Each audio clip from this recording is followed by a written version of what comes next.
The nightmare always began the same way. Darkness, the smell of gunpowder, screams that belonged to men who had long since returned to dust. Mason Reed's eyes snapped open, his chest heaving as if he'd run for miles. Moonlight spilled through the cabin window, casting silver shadows across rough-hewn walls. Sweat dampened his brow, despite the autumn chill that had settled over the Montana territory. For a moment, he simply breathed, waiting for his heartbeat to settle back into its familiar rhythm.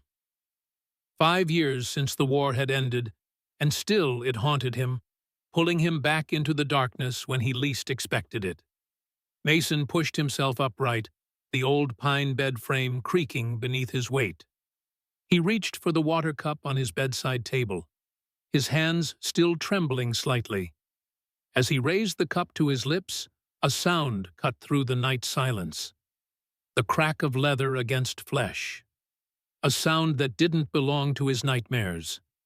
Mason froze his body, tensing.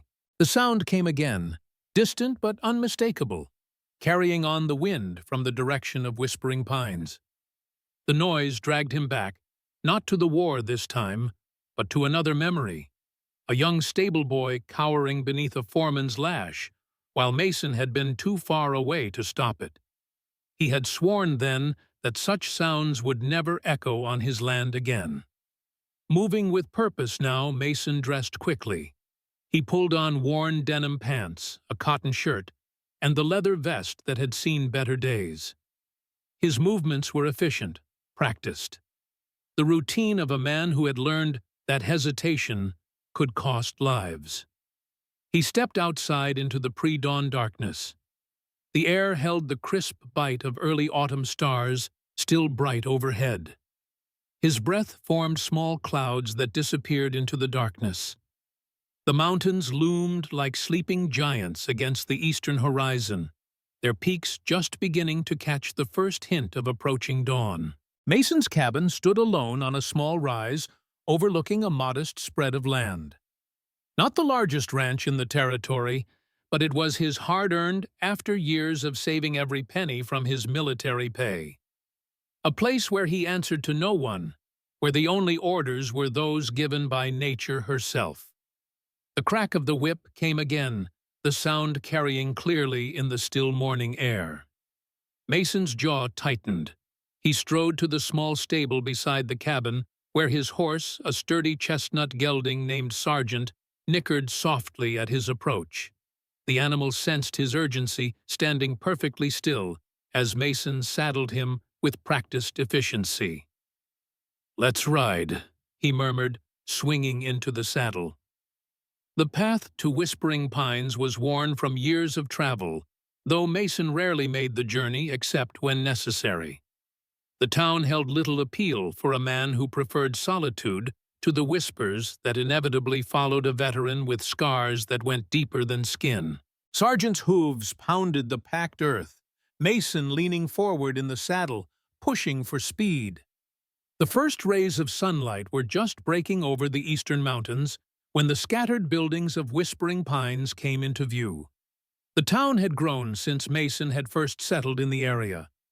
The discovery of gold in the nearby hills had brought an influx of miners, merchants, and all manner of folk seeking fortune.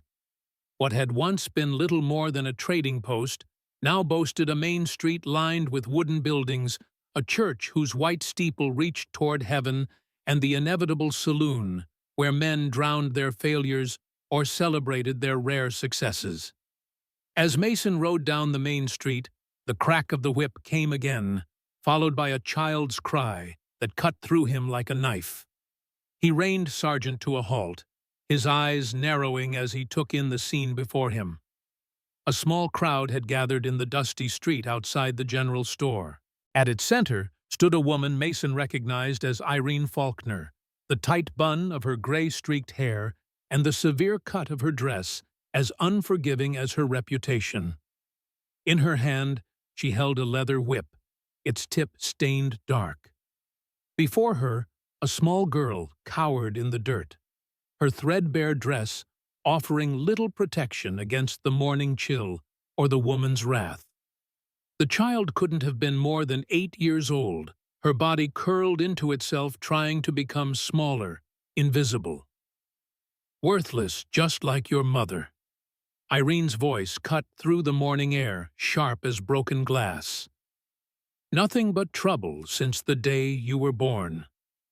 The crowd watched, some with discomfort, evident in their shifting stances, others with the blank indifference that came from witnessing such scenes too often.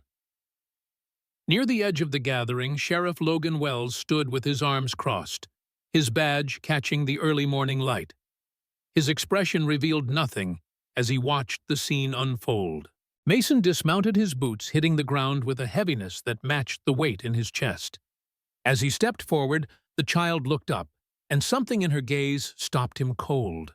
Her eyes were blue, not the pale blue of a summer sky, but the deep, rich blue that reminded Mason of the wildflowers that grew along the creek behind his cabin. Eyes that seemed familiar, though he couldn't place why. The girl's face was streaked with dirt and tears, a small trickle of blood running from her split lip. As Irene raised the whip again, the child's voice broke through her sobs. "Whipped like Mama was." She choked out the words, barely audible, but striking Mason like a physical blow. Time seemed to slow. The whip hung suspended in the air, Irene's face twisted with a rage that seemed too vast for the small child before her. The crowd's murmurs faded to silence in Mason's ears, replaced by the pounding of his own heart. Before he fully realized what he was doing, Mason had crossed the distance between them, his large hand closing around Irene Faulkner's wrist just as she began to bring the whip down. "That's enough," he said, his voice low, but carrying the unmistakable tone of a man who had given orders in battle. Irene's head snapped up, her eyes widening with surprise and then narrowing with recognition. "Reed," she spat, trying to pull her arm free. "This is no concern of yours. I'm making it my concern." Mason's grip remained firm, though careful not to bruise. "No child deserves this." The crowd stirred whispers rippling through the gathered onlookers. Few in Whispering Pines had ever seen Mason Reed involve himself in town matters. The reclusive rancher was known more for his absence than his presence. "This girl is my ward," Irene hissed, her voice low enough that only Mason could hear. "Her mother left debts that need paying, and the girl will work them off. With her blood." Mason nodded toward the child who remained huddled in the dirt, watching the exchange with wide, fearful eyes. "That's not work. That's cruelty." Sheriff Wells finally pushed himself away from the post he'd been leaning against, approaching with the unhurried gait of a man accustomed to being waited for. "Problem here?" he asked, though his tone suggested he already knew the answer. "No problem, Sheriff," Mason replied evenly, releasing Irene's wrist, but positioning himself between her and the child. "Just stopping something that shouldn't be happening in the first place." Wells's gaze shifted between Mason and Irene, then down to the girl. "Mrs. Faulkner has legal guardianship of the child," he said, his voice neutral. "After her sister passed the courts." "I don't care about courts," Mason cut in. "I care about a child being beaten in the street while good folks stand by and do nothing." Irene straightened her back, pulling her dignity around her like armor. "Take her then," she said, her voice dripping with venom. "Take her if you think yourself so righteous, Reed. See how quickly she ruins your peace with her willfulness and her mother's wild blood." Mason didn't respond to the taunt. Instead, he knelt down, bringing himself to the girl's level. Up close, he could see that her dark hair, though matted and dirty, held hints of auburn when the sunlight caught it. Her face, beneath the grime and fear, held a stubborn set to the jaw that spoke of an inner strength the whip had not yet broken. "What's your name?" he asked quietly. The girl hesitated, eyeing him warily. "Lily," she finally whispered. "Lily," Mason nodded as if confirming something to himself. I'm Mason Reed. Would you like to come with me? Away from here. Lily's eyes darted to Irene, then back to Mason. The fear in them was evident, but so was a flicker of desperate hope. She'll come after me, she whispered. No, Mason said, his voice carrying a promise. She won't. He reached into his pocket, pulling out a worn handkerchief. With gentle movements that belied his rough appearance, he dabbed at the blood on Lily's lip, then offered her his hand. After a moment's hesitation, her small fingers slipped into his. Her hand felt impossibly tiny bird-like bones beneath skin that had seen too much work for someone so young. Mason helped her to her feet, then surprised the onlookers by lifting her carefully into his arms. She weighed almost nothing, a fact that tightened the knot of anger in his chest. This isn't over, Reed, Irene called as he turned toward his horse. That girl has debts to pay. Mason paused, looking back over his shoulder. The only debt here is the one owed to her, he said quietly. A debt of kindness that's long overdue. He set Lily carefully on Sergeant's saddle, then mounted behind her. The girl sat stiff with fear, her small body trembling. Hold on, he murmured, reaching around her to take the reins. As they rode away from the town, Mason felt the weight of eyes following them, some curious, some disapproving, some relieved. Sheriff Wells watched from the edge of the street, his expression unreadable beneath the brim of his hat. Once they had left the town behind, Mason slowed Sergeant to a steady walk. The morning sun had fully risen now, bathing the landscape in golden light. The rolling hills stretched before them, dotted with pine and aspen, the latter just beginning to turn gold with the approaching fall. Lily remained silent, her body gradually relaxing, as the distance between them and Whispering Pines increased. Eventually, she spoke, her voice small but steady. Are you taking me to the orphanage in Helena? Mason shook his head, though she couldn't see the gesture from her position. No, I'm taking you to my ranch. It's not much, but it's peaceful there. Will I have to work for you? The question carried layers of meaning, the fear behind it making Mason's jaw tighten. You'll be safe, he said simply. At my place, you'll only know kindness, Lily. That's all that matters right now. The child didn't respond, but Mason felt some of the tension leave her small frame.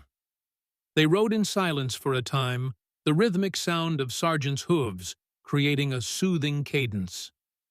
She said my mama had wild blood. Lily eventually said the words so quiet, Mason almost missed them. What does that mean? Mason considered his answer carefully. It means your mother probably had spirit. That she didn't just bow her head and accept things that weren't right. Did you know her? The question was direct, catching Mason off guard. I might have, he admitted, memories stirring that he had long tried to bury. What was her name? Margaret, Lily said. Margaret Hayes. The name hit Mason like a physical blow, confirming a suspicion that had been growing since he'd first looked into Lily's blue eyes. Margaret Hayes. The woman who had saved his life during the war, who had helped him escape when he and Thomas had been captured. The woman whose smile had given him hope in the darkest days, whose absence had left a void he'd never managed to fill. Margaret, who had disappeared without a trace after the war, leaving Mason with only memories and unanswered questions. She died in the mine, Lily continued, unaware of the storm raging in Mason's mind. They said it was an accident. Mason swallowed hard, forcing his voice to remain steady. I'm sorry, Lily. Truly sorry. The rest of the journey passed in silence, each lost in their own thoughts. As they crested the final rise, Mason's cabin came into view, a simple structure of logs and stone with a small barn beside it, and a corral where 2 other horses grazed peacefully. This is it, Mason said. Not grand, but it's home. Lily took in the scene, her expression guarded but curious. "It's quiet," she observed. "That it is." Mason guided Sergeant toward the cabin. "Just the way I like it." He dismounted first, then reached up to help Lily down. Her legs buckled slightly when her feet touched the ground, and Mason steadied her with a gentle hand. "Come on inside," he said. "Let's get you cleaned up and fed." The interior of the cabin was simple but well-maintained. A stone fireplace dominated one wall, with a wooden table and chairs nearby. A bed stood in one corner with a chest at its foot. Shelves lined another wall holding books, tools, and the necessary supplies for a solitary life. Mason quickly kindled a fire in the hearth, then filled a basin with water from a bucket near the door. He set it near the fire to warm, then rummaged through a trunk, pulling out a clean shirt. "It'll be too big," he said, offering it to Lily, "but it's clean. You can wear it while I wash your dress." Lily hesitated, clutching her tattered dress as if afraid to let it go. "I'll turn my back," Mason assured her, demonstrating by turning toward the fireplace. "Just let me know when you're changed." He heard the rustle of fabric, then a small voice. "I'm done." When Mason turned, he couldn't help the sad smile that tugged at his lips. Lily stood draped in his shirt, the fabric hanging to her ankles like a dress, the sleeves rolled up multiple times, yet still covering her hands. She looked even smaller, if that were possible. "Let's tend to those cuts," he said, gesturing to the chair near the fire. Lily sat obediently, watching with wary eyes as Mason dampened a clean cloth in the warmed water. With gentle movements, he began to clean the dirt and blood from her face. As he worked, he noticed more bruises and older scars that spoke of repeated abuse. Anger simmered in his chest, but he kept his touch gentle and his expression neutral, not wanting to frighten the girl. "How long were you with Mrs. Faulkner?" he asked, trying to keep his tone conversational.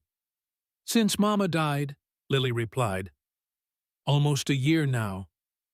"And she's your aunt, your mother's sister?" Lily nodded. "She didn't like Mama much. Said she was a disgrace." Mason's hands stilled for a moment before resuming their careful work. "People say a lot of things out of hurt or anger," he said carefully. "Doesn't make them true." As he helped Lily wash the dirt from her arms, Mason noticed something that made his breath catch. On the back of her right shoulder, partially hidden by her tangled hair, was a small birthmark in the shape of a crescent moon. Mason had seen that mark before in his shaving mirror every morning. The same crescent moon birthmark sat behind his own right ear, a trait his father had carried as well. The revelation struck him like lightning. Could it be possible? The timing would be right. Lily appeared to be around 8 years old. After he and Margaret had parted ways, he had spent months recovering from his wounds. By the time he was well enough to search for her, she had vanished. "Mr. Reed," Lily's voice pulled him from his thoughts. "Are you all right?" Mason realized he had been staring at the birthmark. He quickly resumed cleaning a scrape on her arm. "Yes, just thinking," he said. "And you can call me Mason." Once he had tended to her visible injuries, Mason heated some stew that had been left from his own dinner the night before. He placed a generous portion in a bowl and set it before Lily along with a chunk of bread. The girl stared at the food as if she couldn't quite believe it was for her. "Go on," Mason encouraged. "You must be hungry." Lily needed no further prompting. She ate with the desperate speed of someone accustomed to having food taken away before she could finish. Mason said nothing, simply refilling her bowl when she emptied it, his heart heavy at the evidence of her mistreatment. After she had eaten, exhaustion began to claim her. Mason arranged blankets on a small cot he normally used for storage, creating a makeshift bed. "You can sleep here," he said. "Rest now. Everything else can wait." Lily climbed onto the cot, pulling the blankets around her. Her eyes, those familiar blue eyes, watched Mason warily. "Will she come for me?" she asked, her voice small. Mason shook his head firmly. "No, you're safe here, Lily. I promise." He waited until her eyes fluttered closed, her breathing evening out into the rhythm of sleep, before moving away. Only then did he allow the full weight of the morning's revelations to settle upon him. Margaret Hayes, the woman he had loved and lost during the chaos of war. The woman who had disappeared without a trace, leaving only memories and unanswered questions. And now, this child, a girl with Margaret's blue eyes and a birthmark identical to his own. A girl whose very existence upended everything Mason thought he knew about the past 8 years. Was Lily his daughter? The possibility thundered through him, equal parts terrifying and wondrous. If she was, why had Margaret never told him? Why had she allowed her sister, a woman who clearly despised her, to take the child after her death? Mason moved to the cabin's small window, looking out at the land that had been his refuge.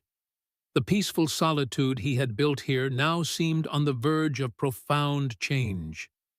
He had acted on instinct, unable to stand by while a child suffered. But in doing so, he had potentially opened the door to a past he had tried desperately to leave behind. As the day wore on, Mason tended to his usual chores, checking on his small herd of cattle, mending a broken fence rail, all the while keeping an eye on the cabin where Lily slept. His mind raced with questions, with possibilities, with fears. If Lily was indeed his daughter, what did that mean for the life he had built? Could he be a father when he could barely face his own demons? And if word got out that Mason Reed had taken in a child who might be his own, how long before the shadows of his past caught up with him? The sun was beginning its descent toward the western mountains when Mason heard the sound of approaching hoofbeats. He straightened from his work hand, instinctively moving to the rifle that leaned against the fence post beside him. A lone rider approached, the glint of a badge visible on his chest, even at a distance. "Sheriff Logan Wells." Mason relaxed slightly, though his guard remained up. Wells was not an enemy, but neither was he a friend. The lawman operated in the gray area between justice and expediency, keeping the peace in Whispering Pines, but rarely rocking the boat when it came to the town's more influential citizens. Wells reined his horse to a stop a respectful distance away, removing his hat in greeting. "Reed," he said, his weathered face giving away little. "Sheriff," Mason acknowledged. "What brings you out this way?" Wells dismounted, tying his horse to the fence. "Thought we should talk about what happened in town this morning." Mason resumed his work on the fence, driving a nail with perhaps more force than necessary. "Seemed pretty straightforward to me. A child was being abused. I stopped it." "Nothing's ever that simple, and you know it." Wells leaned against the fence, his posture casual, but his eyes sharp. "Irene Faulkner's raising hell in town. Says you stole her ward." "Can't steal what wasn't rightfully hers to begin with," Mason replied evenly. "That girl was being treated worse than a stray dog." Wells sighed, rubbing a hand over his face. "Look, Reed, I'm not saying what Irene was doing was right, but there are proper channels." "Proper channels." Mason turned to face the sheriff fully now. "Like the ones that gave guardianship of a child to a woman who beats her in the street. Those channels—" A flicker of discomfort crossed Wells's face. "The courts made that decision after Margaret died. Irene was her only living relative." "Not her only living relative," Mason said quietly, the words escaping before he could stop them. Wells's eyes narrowed. "What are you saying, Reed?" Mason hesitated, unsure how much to reveal. He had no proof beyond a birthmark and a timing that aligned with his brief relationship with Margaret during the war. But the conviction in his gut grew stronger with each passing hour. Before he could formulate a response, the cabin door opened. Lily stood in the doorway, still drowning in Mason's oversized shirt, her hair tousled from sleep. Her eyes widened at the sight of the sheriff. "It's all right, Lily." Mason called, his voice gentler than Wells had likely ever heard it. "The sheriff's just paying a visit." Lily remained frozen in the doorway, her gaze fixed on Wells with undisguised fear. Mason excused himself from the sheriff and crossed to the cabin, crouching down to Lily's level. "No one's taking you anywhere," he assured her quietly. "I just need to talk with him for a bit.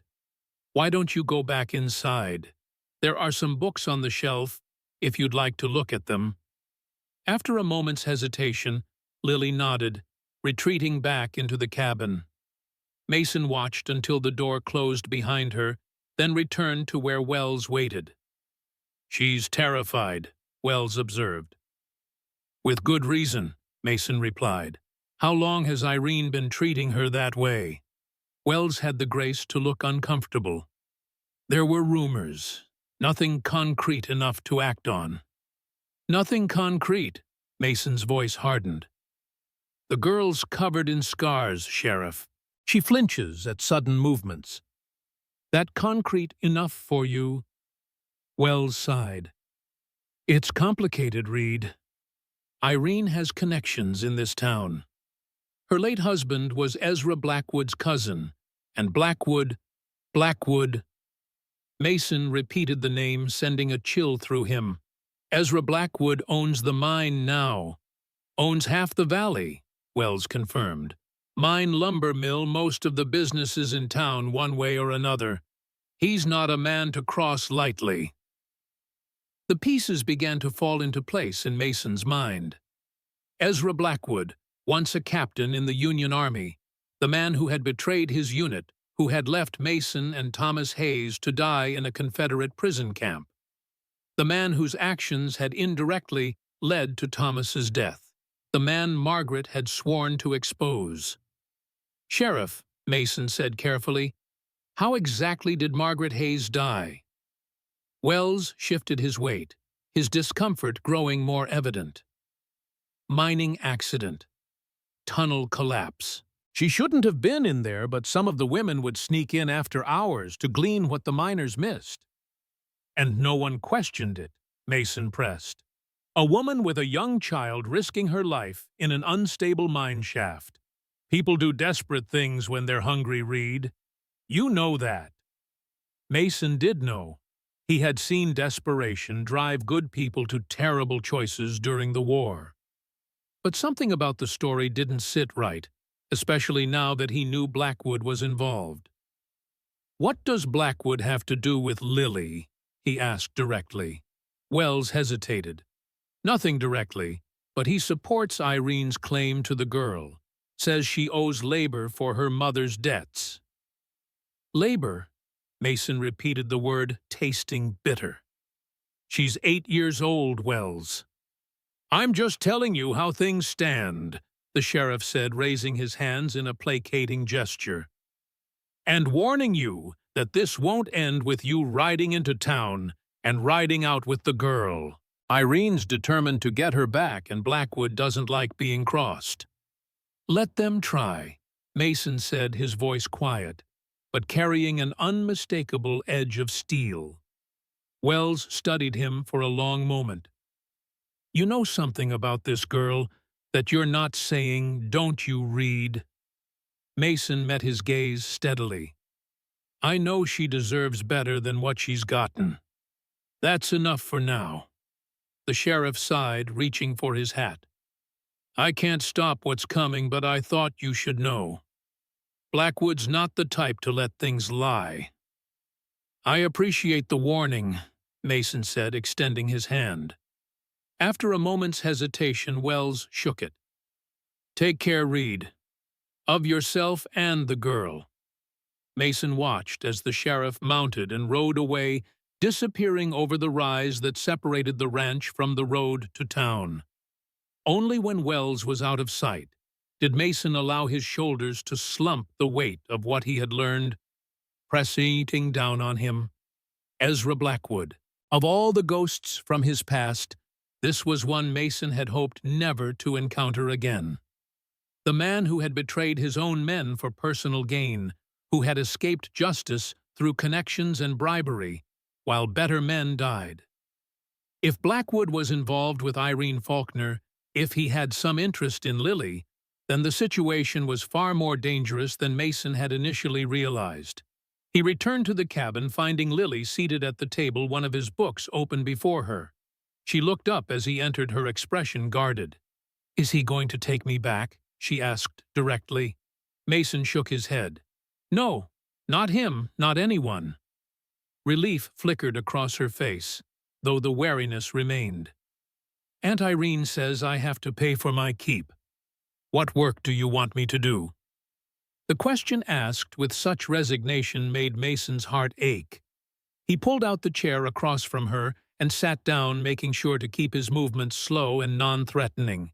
"Lily," he said gently, "you don't have to work to earn your place here. This isn't about that." Confusion clouded her features. "Then why did you bring me? Everyone wants something. I brought you because no child deserves to be treated the way you were being treated," Mason said simply. "Here, you'll have food, shelter, and safety, no conditions." Lily stared at him, clearly struggling to understand a concept so foreign to her recent experience. "But Aunt Irene said—" "Your aunt was wrong," Mason interrupted, his tone firm but kind. "About a great many things, it seems." Lily fell silent, her gaze dropping to the book before her. Mason noticed it was a volume of poetry, one of the few books he had salvaged from his life before the war. "Can you read?" he asked gently. She nodded. "Mama taught me. She said books could take you places when your feet couldn't." Margaret's words. Mason remembered her saying something similar during those brief stolen moments they had shared. The memory brought a bittersweet ache. "Your mother sounds like a wise woman," he said. "She was," Lily agreed, a flicker of pride breaking through her caution.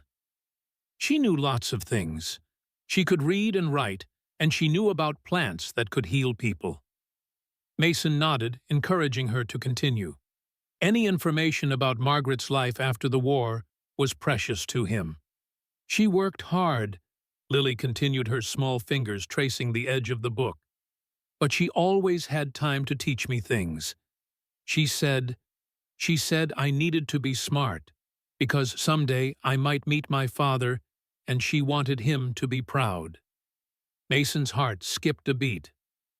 "Did she tell you about your father?" he asked carefully.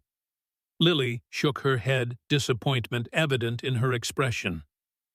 "Just that he was a good man who had to go away. She said he didn't know about me, but that wasn't his fault." The confirmation hit Mason with the force of a physical blow. He was almost certain now Lily was his daughter.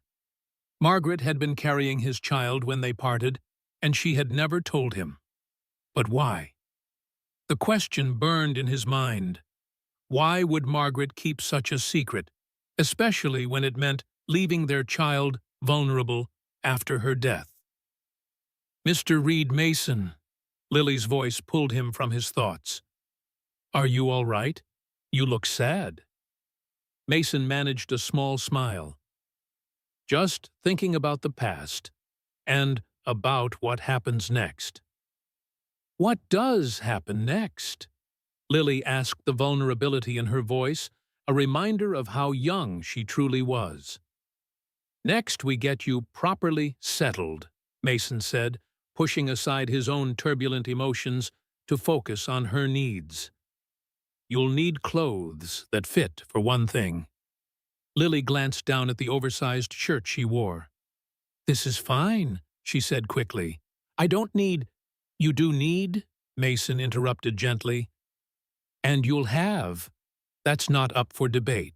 A flicker of something hope perhaps crossed Lily's face, before she quickly schooled her expression back to careful neutrality. It was clear that life had taught her not to expect kindness a lesson, Mason was determined to help her unlearn. As evening approached, Mason prepared a simple but hearty meal. He noted with satisfaction that Lily ate with less desperate speed than before, though she still watched him carefully as if expecting the food to be taken away at any moment. After dinner, as Mason was washing the dishes, Lily spoke again. "Why did the sheriff say Ezra Blackwood's name, and why did it make you angry?" Mason's hands stilled in the dishwater. He hadn't realized his reaction to Blackwood's name had been so visible. "You heard that?" Lily nodded. "Mama taught me to listen carefully. She said sometimes what people don't say is more important than what they do." Another piece of Margaret's wisdom. Mason dried his hands, considering how much to tell this child who was already burdened with more knowledge of the world's cruelty than any 8-year-old should possess. "Ezra Blackwood and I knew each other during the war," he said finally. "He did something that hurt a lot of people. Good people." "Did he hurt you?" Lily's directness was startling. "Yes," Mason admitted, "but that was a long time ago." "Mama was afraid of him," Lily said, her voice dropping to a near whisper. "She never said why, but I could tell. Whenever his name was mentioned, she would get very quiet and very still." Mason's suspicions deepened. If Margaret had feared Blackwood, if she had known of his wartime treachery, it could explain much about her disappearance and her silence regarding Lily's parentage. "Did Blackwood ever speak to your mother?" he asked carefully. Lily's brow furrowed in concentration. "Once. He came to our cabin late at night. I was supposed to be asleep, but their voices woke me. Mama was angry. She told him to leave, that she had nothing to say to him. He said she should remember what happened to people who spoke out of turn." A chill ran down Mason's spine. The implied threat was clear, especially knowing what he did of Blackwood's character. "After that, Mama started writing letters," Lily continued. "Late at night, when she thought I was asleep, she would seal them and hide them under a loose floorboard. She said they were insurance in case anything happened to her." "Do you know what happened to these letters?" Mason asked, trying to keep his voice casual despite the urgency he felt. Lily shook her head. "After Mama died, Aunt Irene took me to her house. I never got to go back to our cabin, but—" She hesitated, glancing toward the door, as if afraid someone might be listening. "I took one letter. The one Mama told me was the most important. She made me memorize where it was hidden." Mason's heart quickened. "Do you still have it?" Lily nodded, reaching into the small pocket of her tattered dress, which hung on a peg near the fire. She withdrew a folded piece of paper worn at the creases from being handled often. "Mama said if anything happened to her, I should find the man with the crescent moon mark," Lily said, holding the letter out to Mason. "The man who would protect me." With hands that trembled slightly, Mason took the letter. The paper was cheap, the kind sold at the general store, but the handwriting that addressed it was unmistakable. The same flowing script that had signed the few precious notes Margaret had sent him during the war. The letter was addressed simply, "To Mason Reed." Mason stared at it, a storm of emotions raging within him. Here, perhaps, were the answers to the questions that had haunted him since he'd first seen Lily in the street that morning. But he was suddenly afraid of what those answers might be. "Aren't you going to read it?" Lily asked, watching him closely. Mason nodded, carefully breaking the seal. The letter was dated nearly a year earlier, not long before Margaret's death, if Lily's timeline was correct. Mason. "If you are reading this, then I am gone, and Lily has found her way to you as I prayed she would. She is your daughter, born 8 months after we parted. The crescent moon behind her right ear marks her as yours, as surely as the same mark identifies you. I know you must wonder why I never told you why I disappeared without a word. The answer is both simple and terrible, Ezra Blackwood. After Thomas died in that prison camp, I swore to expose Blackwood's treachery. I had evidence Thomas's journal detailing Blackwood's betrayal, his selling of information to Confederate forces. But Blackwood's influence reached further than I anticipated. When I finally tracked him down after the war, he was already established here in Whispering Pines, a respected businessman with connections to judges and politicians. He made it clear that if I spoke out, it wouldn't be just my life at risk. By then, I knew I was carrying your child. I made the choice to disappear to protect both you and our unborn daughter from Blackwood's vengeance. I've regretted that decision every day since, wondering if I should have trusted you with the truth. But fear makes cowards of us all, and my fear for Lily's safety outweighed all else. Recently, Blackwood has become suspicious. He knows or suspects that I kept evidence of his crimes. I fear my time is growing short. I've entrusted this letter to Lily along with instructions to find you if anything happens to me. The full evidence against Blackwood is hidden where it all began, the place where Thomas died. You'll know where to look. Forgive me, Mason, for the years I stole from you and Lily. Know that I loved you then, and love you still, as does the daughter you never knew you had. With all my heart, Margaret Mason lowered the letter, his vision blurred with unshed tears. The confirmation of what he had suspected, that Lily was indeed his daughter, filled him with a fierce joy that was immediately tempered by grief for the years lost, and for Margaret's tragic end. And beneath it all, a cold anger toward Ezra Blackwood, whose treachery had cost him not only his brothers in arms, but the chance to know his own child from birth. "Was it from Mama?"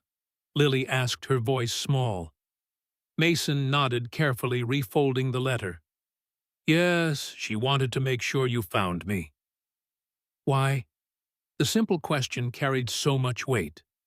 Mason looked at the child, his child, her blue eyes so like her mother's, watching him with a wariness born of too much hurt. "Because," he said gently, "I'm your father, Lily." Lily's eyes widened disbelief and a flicker of hope warring in her expression. "My father?" Mason nodded, moving slowly to kneel before her chair, bringing himself to her level. "Your mother and I knew each other during the war.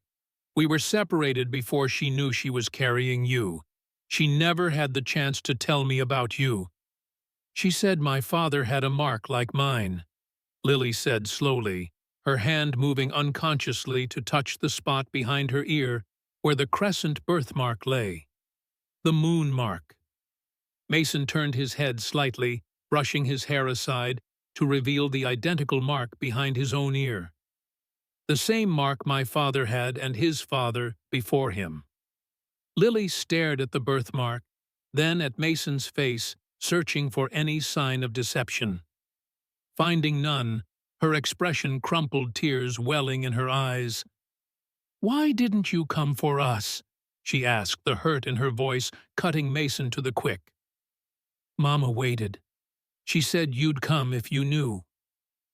"I would have," Mason said, his own voice rough with emotion. "I swear to you, Lily, if I had known about you, nothing would have kept me away. I searched for your mother after the war, but she had disappeared. Now I understand why." Lily's tears spilled over, tracking down her cheeks. "Mama said you were a good man, that you would protect me if anything happened to her." "She was right," Mason said firmly. "And I will protect you, Lily. You're safe now." He opened his arms, offering but not demanding an embrace. For a long moment, Lily remained still, tears continuing to fall. Then, with a small sob, she launched herself into his arms, her small body shaking with the force of her grief and relief.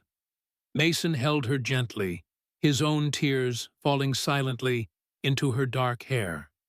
In the space of a single day, his solitary existence had been upended. His past resurrected, his future irrevocably altered. Yet, as he held his daughter, the child he had never known existed. Until today, he felt a sense of rightness, as if a piece of himself that had been missing for years had finally come home. But even as he comforted Lily, Mason's mind turned to the threats that loomed on the horizon. Irene Faulkner would not easily surrender her claim on Lily, and Ezra Blackwood, if Margaret's letter was correct, had much to fear from the evidence she had hidden, evidence that could destroy the empire he had built on betrayal and blood. The peaceful life Mason had constructed was about to become a battlefield once more. But this time, he would not be fighting for country or cause. This time, he would be fighting for his daughter. The moon was high when Mason finally settled Lily into the small cot. She had cried herself into exhaustion, the emotional weight of the day finally claiming her. Now she slept deeply, her small face peaceful for the first time since he had found her. Mason stood watching her for a long moment, still marveling at the twist of fate that had brought her to him, his daughter. The very thought filled him with equal parts wonder and terror. What did he know of raising a child, especially one who had already endured so much? Yet looking at her now, he knew with bone-deep certainty that he would move heaven and earth to keep her safe, to give her the childhood she deserved. With a silent promise to do better than his best, Mason finally turned away from the sleeping child and moved to the table. By the light of a single lantern, he reread Margaret's letter, his mind racing. The evidence against Blackwood was hidden where it all began, the place where Thomas died. The Confederate prison camp where Thomas Hayes had breathed his last, where Mason himself had nearly died before Margaret had orchestrated their escape. But that camp was hundreds of miles away, in what had once been Confederate territory. How could Margaret have hidden evidence there? And what exactly was this evidence? Thomas's journal she had mentioned. But was there more? As Mason pondered these questions, his attention was drawn to a small noise from outside, the subtle shift of gravel under a boot, a sound that would have gone unnoticed by someone without his wartime experience. Instantly alert, Mason extinguished the lantern with a quick motion. He moved silently to the window, peering out into the moonlit yard. A figure stood near the corral, the silver light gleaming off a familiar badge. Sheriff Wells had returned. Mason glanced at Lily, ensuring she still slept, then slipped outside, closing the cabin door softly behind him. His rifle remained propped inside the door, a deliberate choice. If Wells had returned with ill intent, Mason didn't want to escalate the situation immediately. "Twice in one day, Sheriff," Mason called quietly as he approached. "Must be important." Wells turned, his expression grim. "It is. Blackwood's on the warpath. Reed. As soon as I reported that the girl was here with you, he started gathering men. Says he's going to reclaim stolen property." The phrasing made Mason's jaw tighten. "Lily isn't property."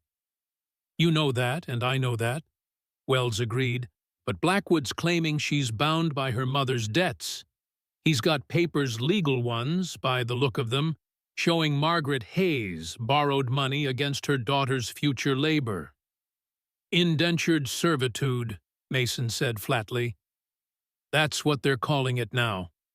Wells shrugged. "Call it what you will. The courts around here tend to side with men like Blackwood." "Why are you telling me this?" Mason asked, studying the sheriff's face in the moonlight. "You could have let them ride up here and take me by surprise." A flicker of something shame perhaps crossed Wells's weathered features. "Maybe I'm tired of looking the other way," he said. "Or maybe I just don't like the idea of a child being treated as property. Either way, I thought you deserved a warning." "I appreciate it," Mason said, genuinely surprised by the sheriff's apparent change of heart. When can I expect them? Dawn, most likely. Blackwood's gathering men from the mine now. You should take the girl and go read, at least until this blows over. Mason considered the advice. It would be the prudent course to flee with Lily to seek safety elsewhere, perhaps in one of the larger cities where Blackwood's influence might not reach. But running would only delay the inevitable. Blackwood's reach was long, and his grudges enduring. And if Margaret's letter was correct, the evidence that could bring him down was hidden somewhere only Mason could find. "I won't run," Mason said finally. "This has been a long time coming." Wells sighed, shaking his head. "I figured you'd say that. Blackwood's bringing at least a dozen men read. Good odds for a betting man, but not for a fight." "I've faced worse odds," Mason replied, memories of the war briefly darkening his thoughts. "Not with a child to protect," Wells countered. "At least send her away somewhere safe." "There is nowhere safe not from Blackwood. Not if what I suspect is true." Wells studied him for a long moment. "You know something about Blackwood that most folks don't you?" Mason met his gaze steadily. "Let's just say our history goes back further than Whispering Pines." The sheriff nodded slowly. "War." "War," Mason confirmed. Wells sighed, reaching for his hat. "Well, I've done what I came to do. Warned you. What happens next is on your own head." "And where will you be when Blackwood rides in?" Mason asked directly. A flicker of discomfort crossed Wells's face. "I'm sheriff of Whispering Pines Reed. My jurisdiction ends at the town limits." "Convenient," Mason observed without heat. Wells replaced his hat, tipping it slightly. "Good luck, Reed. You're going to need it." As the sheriff rode away, disappearing into the night, Mason stood for a long moment considering his options. Dawn would come all too soon, bringing with it a confrontation he had long avoided, but now could no longer escape. Ezra Blackwood, the man whose treachery had cost Thomas Hayes his life, whose threats had kept Margaret silent, was coming, and this time Mason Reed would be ready for him. With grim determination, Mason returned to the cabin, his mind already formulating a plan to protect his newly discovered daughter from the storms that were gathering on the horizon. Dawn arrived with the silent urgency of a stalking predator.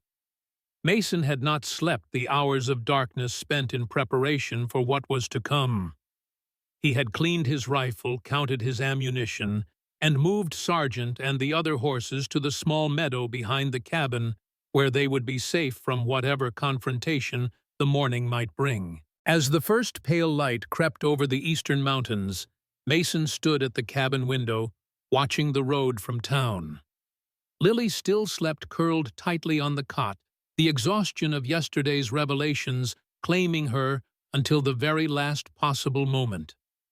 Mason's mind was clear-focused in the way it had been during the war when danger loomed. The years of peace had not dulled his instincts. If anything, they had sharpened them, honed by the solitude of his chosen life, and the vigilance that came with living on the frontier. The letter from Margaret lay folded in his shirt pocket close to his heart. Its weight was both burden and comfort, a tangible connection to the woman he had loved and lost, and a roadmap to the truth that might finally bring justice for Thomas Hayes and security for Lily. A small sound behind him drew his attention. Lily was sitting up on the cot, her dark hair tousled from sleep, her blue eyes so like her mother's, watching him with solemn intensity. "They're coming, aren't they?" she asked, her voice small but steady. "Aunt Irene and Mr. Blackwood." Mason nodded, seeing no point in shielding her from a truth she had already deduced. "Yes, but you don't need to be afraid." "I'm not afraid for me," Lily said, surprising him with her insight. "I'm afraid for you." The simple statement delivered with such earnest concern touched Mason deeply. This child, his child had known so little kindness in her short life, yet here she was worrying about his safety above her own. "I've faced worse," he assured her, crossing to crouch beside the cot. "And I don't intend to let anyone take you away. Do you understand?" Lily nodded, her gaze unwavering. "Mama said you were brave. She said you never backed down even when you should have."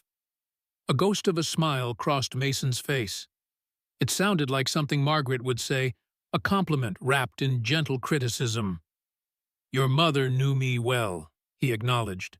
He helped Lily dress in the clean clothes. He had found a shirt that had once been his cut down and roughly sewn to fit her small frame, and a pair of trousers similarly altered. The result was far from fashionable but functional, until proper clothing could be obtained. "After breakfast," he said, leading her to the table, "I need to show you something important." Lily sat quietly watching as Mason prepared a simple meal of cornmeal mush, sweetened with the last of his honey. She ate steadily without the desperate rush of the previous day, though her eyes frequently darted to the window as if expecting to see riders appear at any moment. When they had finished eating, Mason cleared the table and then lifted a section of the cabin's plank flooring, revealing a small hidden space beneath. "If trouble comes," he explained, "and I tell you to hide, this is where you go. There's enough room for you to lie flat. Once inside, pull the boards over you and stay absolutely quiet, no matter what you hear. Do you understand?" Lily peered into the dark space, then looked back at Mason, her expression serious. "What about you?" "I'll handle whatever comes," he said firmly. "Your job is to stay safe. Promise me you'll do as I say." After a moment's hesitation, Lily nodded. "I promise." Mason replaced the floorboards, then took Lily's hand and led her to the back of the cabin, where a small door almost hidden by shelving opened onto a narrow path. "This leads to the meadow beyond the ridge," he explained. "If I tell you to run, this is your way out. Follow the path until you reach the creek, then follow the creek upstream. There's a cave in the cliff face hidden by brush. Wait there until I come for you." "And if you don't come?" Lily asked the question direct, but her voice trembling slightly. Mason knelt, placing his hands gently on her shoulders. "I will come for you," he said, his voice carrying the weight of a vow. "But if something happens and I can't follow the creek all the way to its source, there's a trapper's cabin there, a man named Cooper. He's a friend. He'll help you." Lily studied his face as if memorizing every line and plane. Then, with a solemnity that belied her years, she nodded. "I'll remember." As they stepped back into the main room of the cabin, a flash of movement through the window caught Mason's attention. He moved quickly, positioning himself to see clearly while remaining partially hidden. A single rider approached the morning sun, glinting off something metallic on his chest. Not a badge this time, but a silver watch chain that Mason recognized even at a distance. "Stay inside," he instructed Lily, his voice dropping to the quiet, controlled tone he had used during combat. "Away from the windows." Lily retreated to the far corner of the cabin without argument, her small face pale but composed. Mason checked his rifle, ensuring it was loaded, then stepped onto the porch, the weapon held casually but ready at his side. The rider drew closer, his posture rigid in the saddle, his attire speaking of wealth and position, rather than the practicalities of frontier life. A black coat over a brocade vest, a high collar despite the promise of heat in the day to come, and gloves of fine leather that had never seen a day's honest work. Ezra Blackwood had aged since Mason had last seen him, his once dark hair now streaked with silver lines etched deep around his mouth and eyes. But the cold arrogance in his gaze remained unchanged, as did the calculating set of his jaw. He reined his horse to a halt at a distance that spoke of caution rather than respect. "Read!" he called, his voice carrying the cultured tones of Eastern education. "It's been a long time." "Not long enough, Blackwood," Mason replied evenly. A thin smile curved Blackwood's lips. "Still holding grudges, I see. The war's been over for years, Reed. Time to let old grievances rest."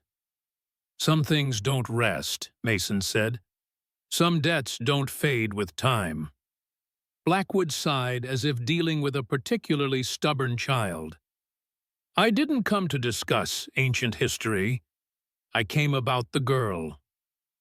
"Lily," Mason said deliberately, using her name. "My daughter." A flicker of surprise crossed Blackwood's face, quickly masked. "Is that what Margaret told you? I'm afraid she was prone to fabrications in her later years." "The truth is written in blood," Mason countered. "The same birthmark that marks me marks her. She's my flesh and blood Blackwood, and she stays with me." Blackwood's expression hardened. "The girl is bound by her mother's debts, Reed. Legal documents signed and witnessed. Margaret Hayes borrowed against her daughter's labor. Those debts passed to Irene Faulkner as her nearest relative." "Unless a father claims his rights," Mason said. "Which I am doing. Now, Lily stays with me." You have no proof of paternity beyond a birthmark," Blackwood scoffed. "No marriage certificate, no acknowledgement of the child at birth. The courts will side with Irene." "The courts," Mason repeated, a hint of bitter amusement in his voice.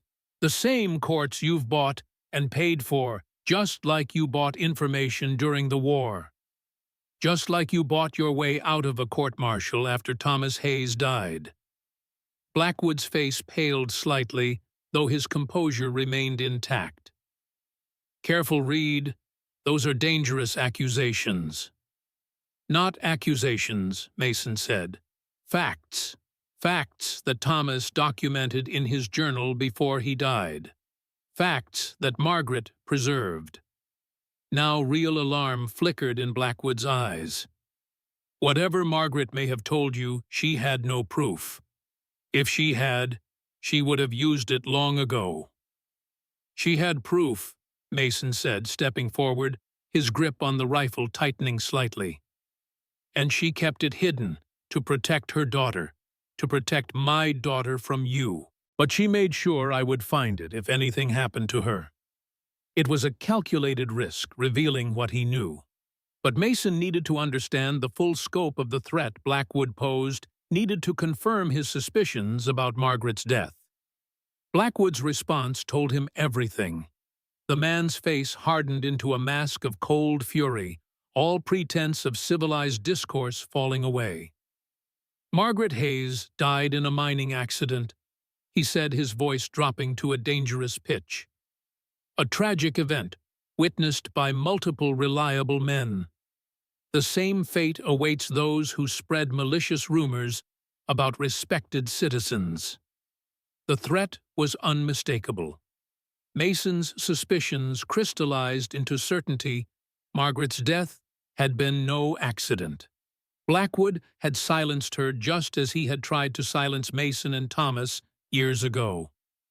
"Leave my land, Blackwood," Mason said, raising the rifle slightly. "And don't come back." For a tense moment, Blackwood remained motionless, his eyes cold with hatred.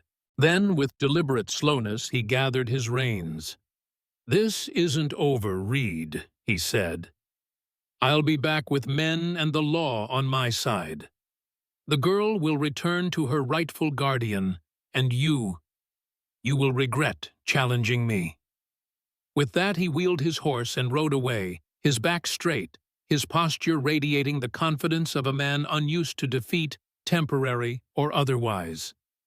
Mason watched until Blackwood disappeared over the rise, then turned back to the cabin. Lily stood in the doorway, her small face solemn. "He's going to bring men to take me away. "Isn't he?" she asked. Mason nodded, seeing no point in lying. "He'll try." Because of what Mama knew about what he did during the war. Mason studied her, surprised by her understanding. Partly because men like Blackwood don't like being defied. Lily's gaze dropped to the floor, her hands twisting in the fabric of her oversized shirt. "It's my fault. If you hadn't helped me—" "Stop," Mason said gently but firmly, crouching to meet her eyes. "None of this is your fault, Lily. The choices adults make are their responsibility, not yours. Blackwood's actions, your aunt's cruelty, even my decision to bring you here. None of these are burdens for you to carry." Tears welled in Lily's eyes, though she fought to hold them back. "But what if they hurt you? What if—" "They won't," Mason assured her with more confidence than he truly felt. "I've faced men like Blackwood before. The important thing is keeping you safe." He led her back into the cabin, his mind racing. Blackwood would return, and soon likely with enough men to overwhelm any resistance Mason might offer. The smart play would be to flee with Lily, to put as much distance between them and Whispering Pines as possible. But flight would only delay the inevitable. Blackwood's reach was long, his influence extensive. And somewhere hidden, where only Mason could find it, was evidence that could bring the man to justice, evidence that Margaret had died to protect. No running wasn't the answer. Standing and fighting alone against overwhelming odds wasn't either. Mason needed a plan, one that would keep Lily safe, while allowing him to uncover the truth Margaret had hidden. As he considered his options, Mason's gaze fell on Margaret's letter still lying on the table where he had left it. The key was there in her words. "The evidence against Blackwood is hidden where it all began, the place where Thomas died." The Confederate prison camp had been in Georgia, hundreds of miles away. There was no way Margaret could have physically hidden evidence there, which meant— "Lily," Mason said slowly, "did your mother have a box or trunk with things from before you were born, something she might have kept from the war?" Lily frowned, thinking. "She had a wooden box she kept under her bed. She never let me touch it, said it had memories that weren't for children. Do you know what happened to it after she died?" Lily shook her head. "Aunt Irene took me away right after. I never saw our things again." Mason rubbed his jaw, thinking hard. If Irene had taken possession of Margaret's belongings, and if the box contained what Mason suspected, it might then— the evidence could still be in Whispering Pines, possibly in Irene Faulkner's house. A daring plan began to form in his mind. But first he needed to ensure Lily's safety. "We need to prepare," he told her, his decision made. "Blackwood won't wait long to return." The next hours were spent in quiet, purposeful activity. Mason showed Lily how to use the hiding place beneath the floorboards, making sure she could enter and exit quickly and silently. He packed a small bag with provisions, jerky hardtack matches, and a small knife, and showed her how to secure it to her back. He filled canteens with fresh water and placed them where they could be grabbed in an instant. Throughout it all, Lily watched and listened with an intensity that spoke of a child who had learned early that survival depended on attention to detail. As the sun climbed toward midday, Mason took a break from preparations to sit with Lily on the cabin's small porch. The air was warm, the sky a perfect cloudless blue that seemed to mock the storm gathering around them. "Tell me about her," Mason said quietly. "Your mother, what was she like after the war?" Lily considered the question, her small face thoughtful. "She was strong," she said finally. "Even when things were hard, she never cried where I could see. She sang a lot old songs about faraway places, and she told stories." "What kind of stories?" Mason prompted when Lily fell silent. A small smile touched the girl's lips. Stories about a brave soldier who fought not for glory but because it was right. About a man who would walk through fire to help a friend. Her eyes, so like Margaret's, met Mason's. "I think she was talking about you." The simple statement hit Mason with unexpected force. The thought that Margaret had kept his memory alive for their daughter had painted him as someone worthy of admiration, despite their separation created an ache in his chest that was both sweet and painful. "Your mother was the brave one," he said softly, "raising you alone, protecting you from Blackwood, keeping the truth alive when it would have been easier to let it die." "She said the truth was all we had sometimes," Lily replied with the gravity of one reciting an important lesson.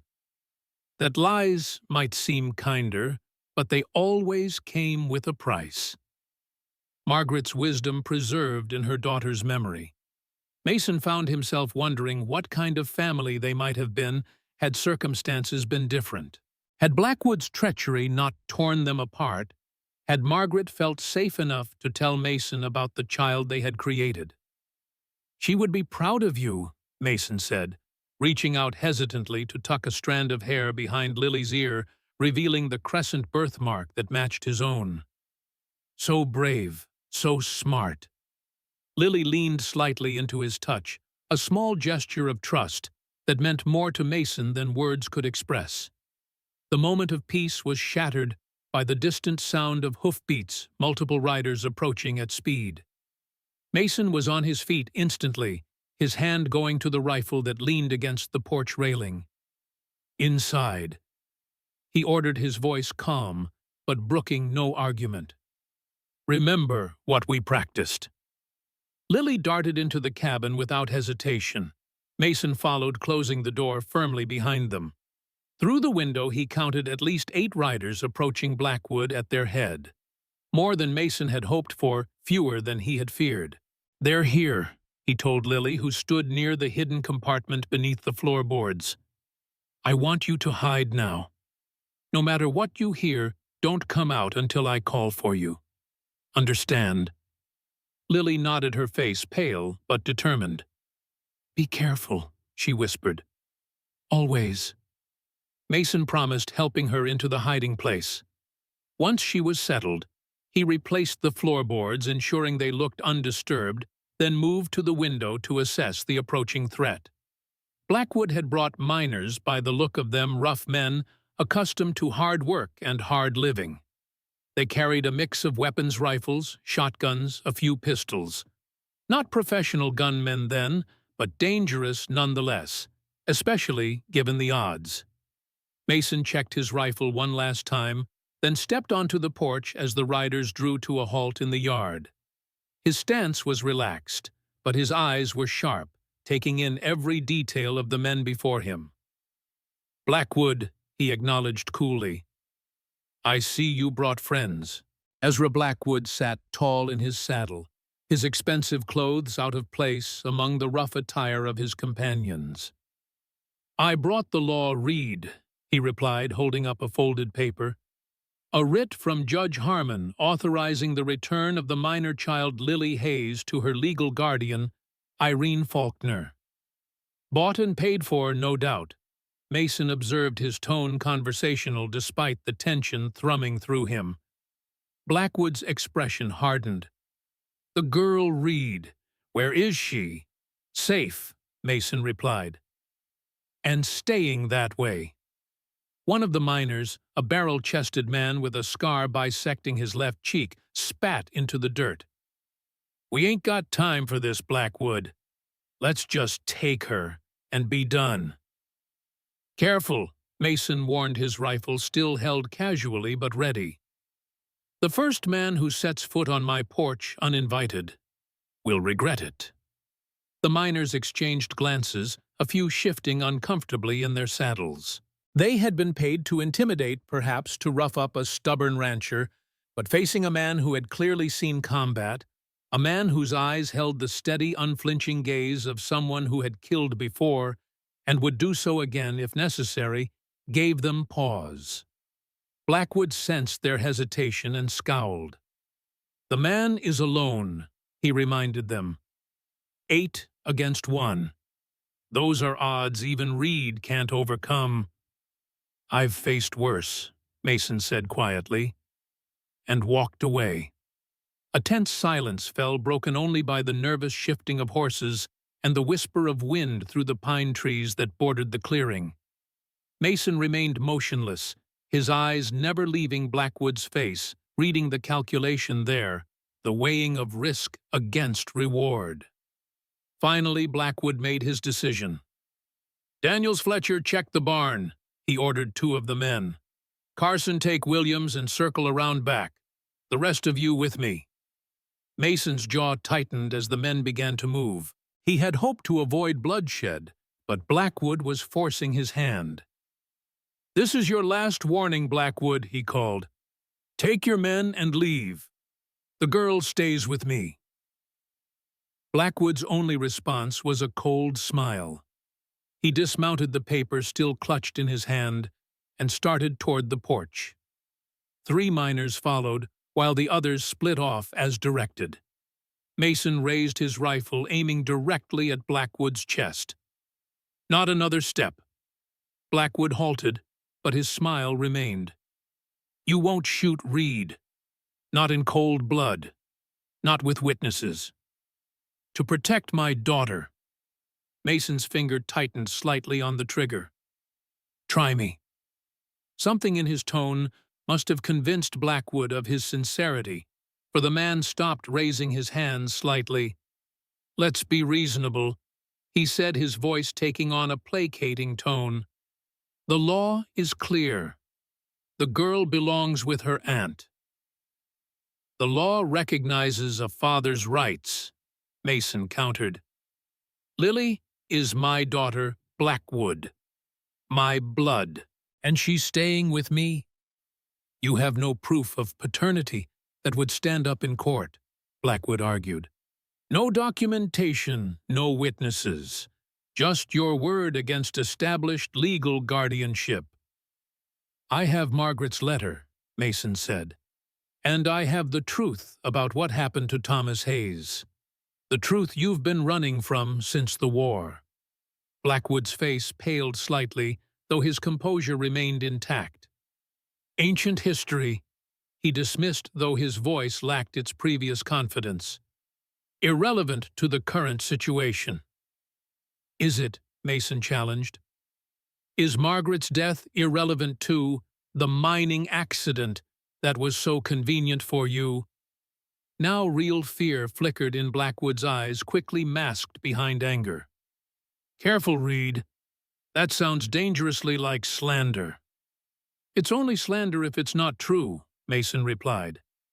"And we both know the truth, don't we?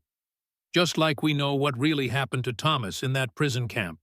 The standoff might have continued indefinitely, but it was broken by a shout from behind the cabin. "Boss found something!" Blackwood's attention wavered for just an instant, but it was enough. Mason seized the moment, covering the distance between them, in 2 long strides, the butt of his rifle connecting solidly with Blackwood's jaw before the man could react. Blackwood went down hard, blood spurting from his split lip. The miners who had accompanied him surged forward, but Mason was already moving, ducking beneath a wild swing from the first man and driving his fist into the solar plexus of the second. Years of solitary life had not dulled Mason's combat instincts. If anything, the daily physical labor of ranching had kept him strong, his movements efficient and purposeful as he fought. But 3-to-1 odds were still daunting. A blow caught Mason in the ribs, driving the air from his lungs. He staggered back, using the rifle as a staff to keep his attackers at bay while he struggled to regain his breath. The sound of splintering wood from within the cabin told him the men Blackwood had sent around back had forced their way in. Desperation lent Mason strength. He couldn't let them find Lily. With a roar that was as much pain as rage, Mason surged forward, catching one miner with a vicious uppercut that sent the man sprawling. The second tried to grapple with him, but Mason broke his hold with a twist and strike that left the miner clutching a broken wrist. The third man, seeing his companions dispatched so efficiently, took a step back, uncertainty written in his stance. Mason didn't wait for him to regain his courage. He drove forward, the rifle held horizontally, forcing the man back until he tripped over Blackwood's still prone form and went down in a tangle of limbs. Without pausing, Mason sprinted for the cabin door, heart pounding with fear for Lily. If they found her hiding place, he burst through the door to find two miners tearing the cabin apart, upending furniture and pulling books from shelves. They turned at his entrance, one raising a pistol with more haste than aim. Mason didn't hesitate. He fired the rifle's report, deafening in the confined space. The miner screamed, the pistol flying from his suddenly limp hand, blood streaming from a wound that had barely grazed his arm, but had been enough to break his nerve. The second miner launched himself at Mason with a wordless cry, a knife glinting in his hand.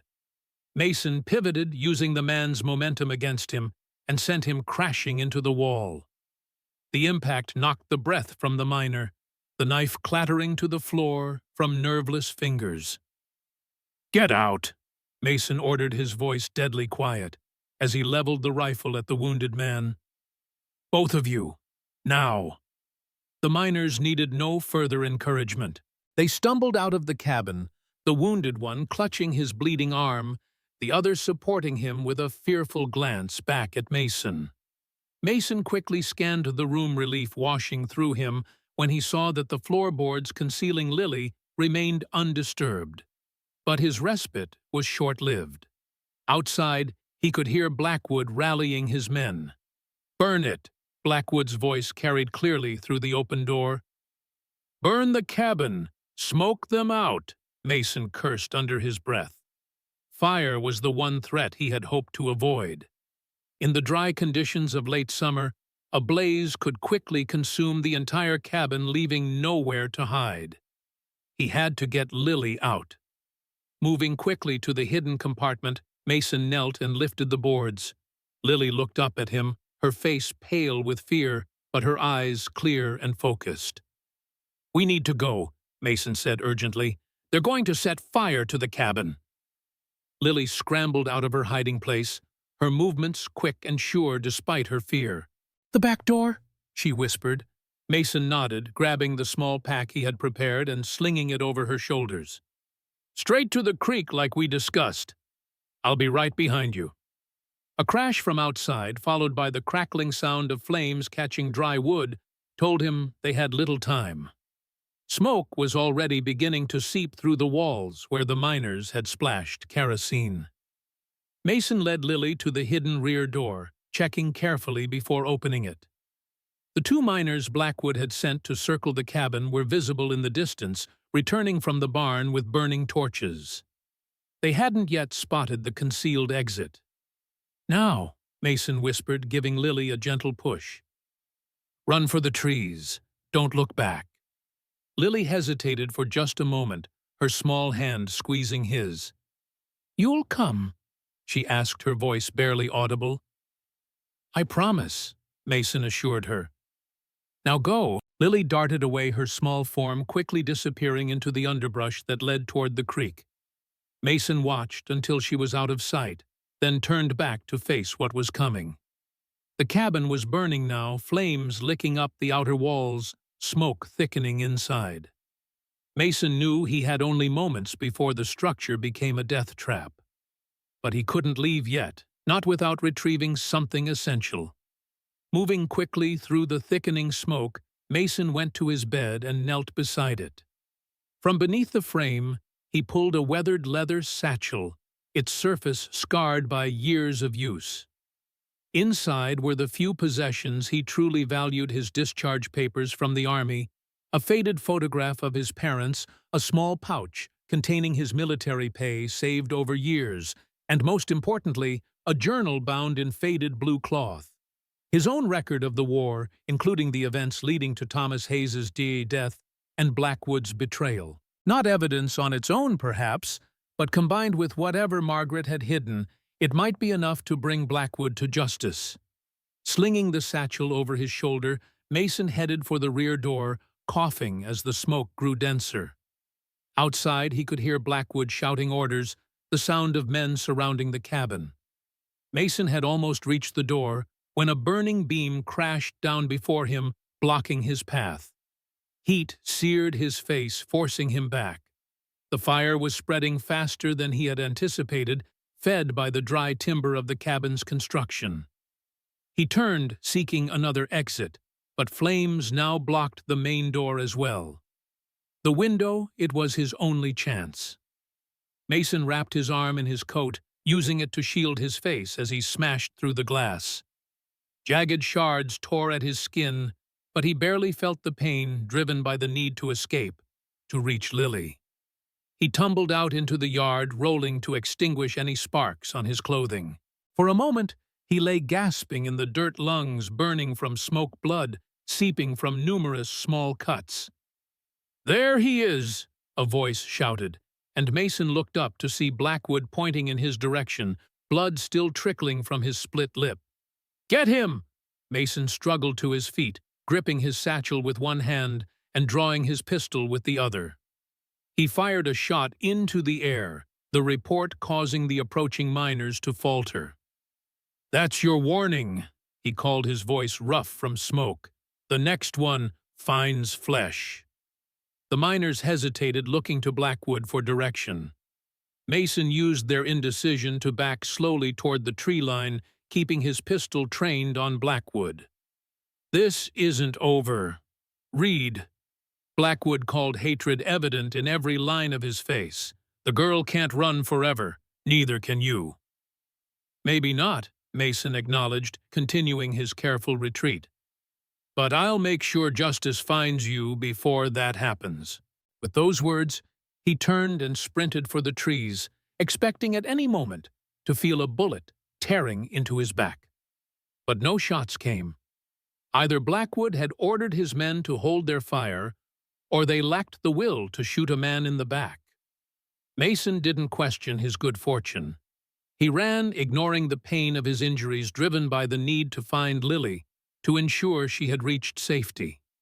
Behind him, his cabin, the home he had built with his own hands, collapsed in a shower of sparks and flame, years of solitary existence reduced to ash in minutes. But Mason felt no regret for the loss. A cabin could be rebuilt. What mattered now was Lily, and the truth that could keep her safe from men like Blackwood. The creek lay a quarter-mile through dense forest, a journey Mason could normally make in minutes. But smoke inhalation and his injuries slowed his pace. By the time he reached the water's edge, his lungs burned and blood had soaked through his shirt from cuts made by the window glass. "Lily," he called, his voice hoarse. "Lily, it's me." For a heart-stopping moment, there was no response. Then, from behind a stand of willows, Lily's small form emerged. She was wet to the knees, having clearly waded through the shallow creek, as instructed. "You're hurt," she cried, running to him, her eyes as wide at the sight of his bloodied appearance. "Just cuts," Mason assured her, dropping to one knee to embrace her briefly. "Nothing serious. Did anyone follow you?" Lily shook her head. "I didn't see anyone. I did just like you said, stayed in the creek so they couldn't track me." Pride swelled in Mason's chest, momentarily overshadowing his pain. This child, his child, had courage and presence of mind beyond her years. "Good girl," he said. "We need to keep moving. It won't take them long to realize we've escaped." "Where will we go?" Lily asked, falling into step beside him as he led her upstream, staying within the creek to mask their trail. "First to the cave," Mason replied, his mind working rapidly. "We'll rest there, tend to these cuts. Then we need to find that box of your mother's." Lily looked up at him, confusion evident in her expression. "But Aunt Irene has it." We can't go back to town. Not directly, Mason agreed. But there's more than one way to recover what's rightfully yours. They continued upstream, the cool water soothing Mason's aching feet as they waded through shallow sections.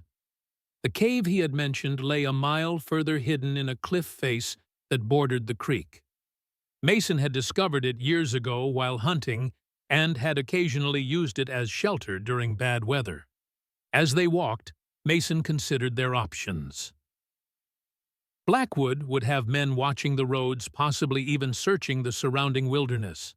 The cave would provide temporary shelter, but they couldn't stay there indefinitely. Sooner or later, they would need to retrieve the evidence. Margaret had hidden evidence that might be their only hope of bringing Blackwood to justice and securing Lily's future. "Tell me more about your aunt's house," Mason said as they walked. "Where did she keep your mother's things?" Lily frowned in concentration. "There's a room upstairs that's always locked. Aunt Irene goes in there sometimes, but never when I'm around. I think that's where she put Mama's box. And the house itself. How many doors, windows? Who else lives there?" "Just Aunt Irene," Lily replied. "It's a big house for one person. 2 stories with a porch all around. There's a front door and a back door that leads to the garden. Windows everywhere, but they're always locked at night." Mason nodded, filing away the information. Breaking into Irene Faulkner's house would be risky, especially now that Blackwood would have the town on alert. But if Margaret's evidence was indeed hidden there, they had little choice. The sun was beginning its descent toward the western mountains when they finally reached the cave. Mason helped Lily climb the steep path that led to its entrance, hidden behind a curtain of hanging vines and brush. Inside, the temperature dropped noticeably, the air cool and damp. The cave extended back further than it appeared from outside, with a high ceiling that allowed them to stand comfortably. "Wait here," Mason instructed, setting down his satchel. "I'll gather some wood for a small fire." Lily settled on a relatively flat rock, watching as Mason disappeared back through the cave entrance. She looked small and vulnerable in the dim light, her clothes still damp from the creek, her face smudged with dirt. Yet there was a resilience in her posture, a stubborn set to her jaw that reminded Mason powerfully of Margaret. Outside, Mason quickly gathered fallen branches and dry grass for tinder, keeping a watchful eye on the surrounding forest. There was no sign of pursuit yet, but he knew Blackwood would not give up easily. The man had too much to lose if the truth about his wartime betrayal came to light. Returning to the cave, Mason built a small fire near the entrance where the smoke would be drawn outward rather than filling the cave. The flames provided both warmth and light as the day began to fade into evening. Once the fire was burning steadily, Mason turned his attention to his injuries. He removed his shirt, wincing as the fabric pulled away from cuts that had begun to scab. None were particularly deep, but collectively they had left him weakened from blood loss and pain. Lily watched with solemn eyes as Mason used water from the canteen to clean the worst of the cuts. Without being asked, she tore a strip from the bottom of her oversized shirt and offered it as a bandage. "Thank you," Mason said, touched by the gesture. "You're handy to have around in a crisis." A small smile flickered across Lily's face there, and gone so quickly Mason almost missed it. "Mama taught me. She said knowing how to help hurt people was important." "Your mother was a wise woman," Mason said, allowing Lily to help him wrap the makeshift bandage around a particularly nasty cut on his forearm. "She saved my life during the war. Did you know that?" Lily shook her head, her hands stilling in their work. "She never told me that part." Mason leaned back against the cave wall, memories washing over him. "It was after Thomas, your uncle, and I were captured. The Confederate prison camp was a bad place. Men died every day from disease, starvation, exposure. Thomas was sick, very sick. I thought I would lose him. What happened? Lily prompted when Mason fell silent. Your mother happened, Mason continued, his voice soft with remembrance. She was working as a nurse in a nearby town. Somehow she learned we were in the camp. She bribed guards, smuggled in medicine for Thomas, food for both of us. And eventually, she helped us escape. But Uncle Thomas still died, Lily asked, her blue eyes, so like Margaret's, fixed intently on Mason's face. Mason nodded, grief still sharp after all these years. Yes, he was too weak from the camp. He died on the journey north. He hesitated, then added, but before he died, he wrote down everything he knew about Blackwood's betrayal.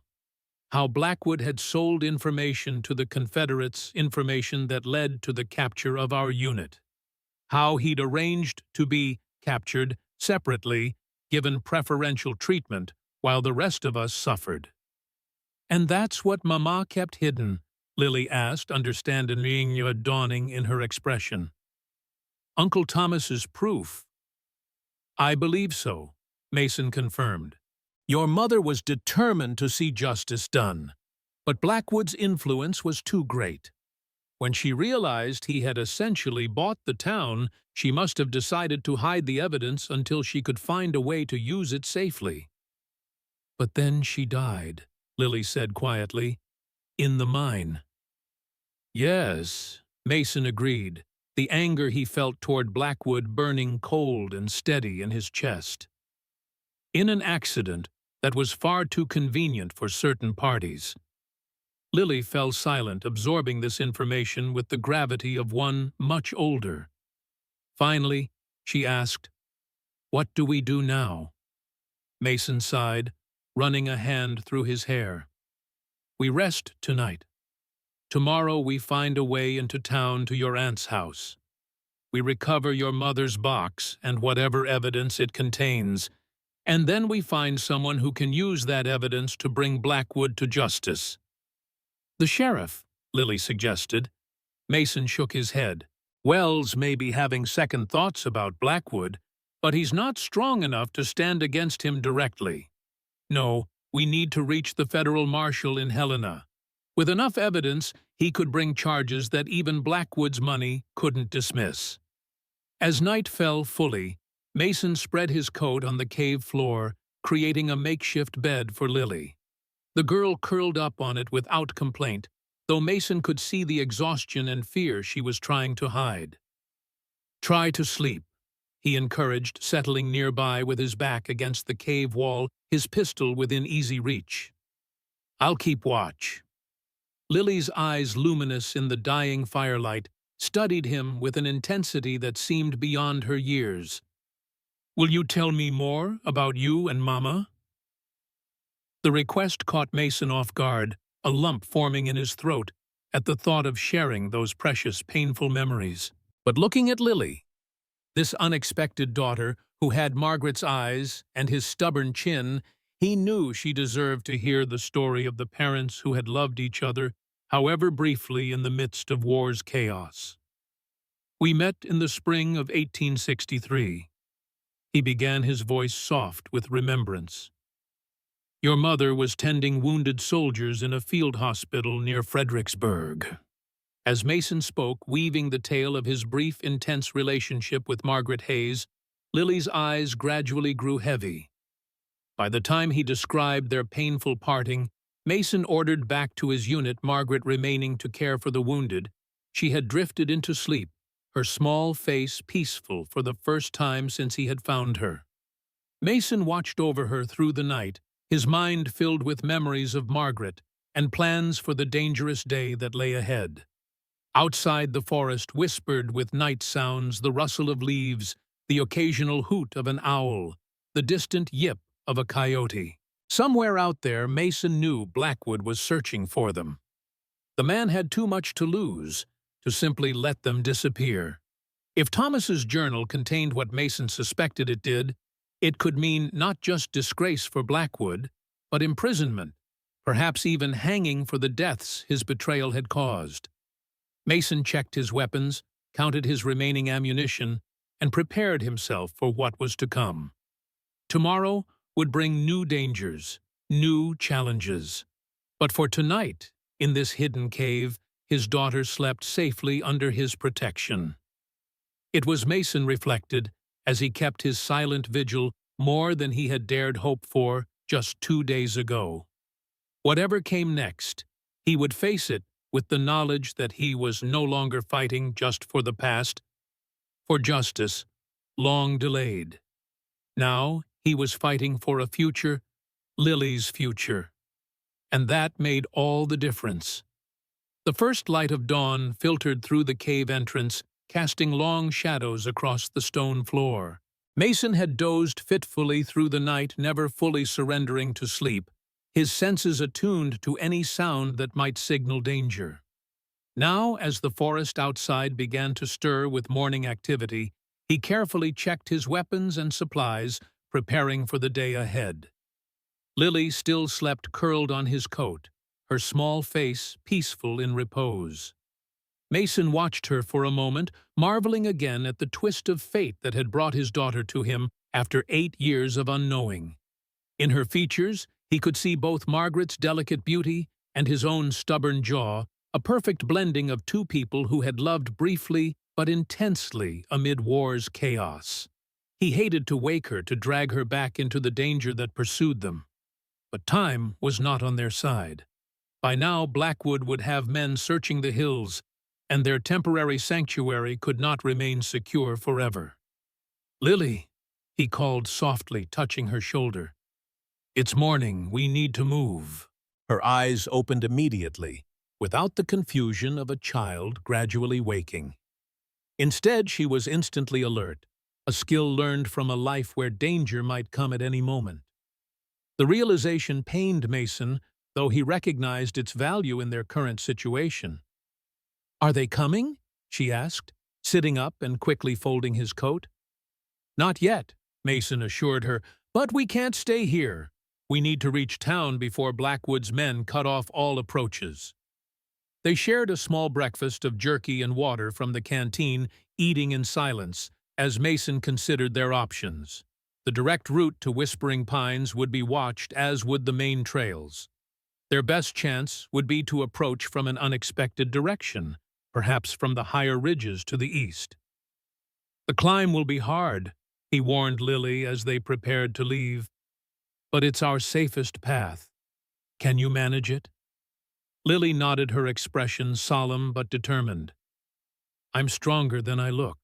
"I don't doubt it," Mason replied with a slight smile. "You're your mother's daughter." They emerged from the cave into the cool morning air, the forest around them still draped in the mist that often settled in the valley overnight. Mason led the way, moving cautiously alert for any sign of pursuit. Lily followed close behind, her small boots making barely a sound on the forest floor. Their path took them away from the creek, climbing steadily into the foothills that flanked the eastern side of the valley.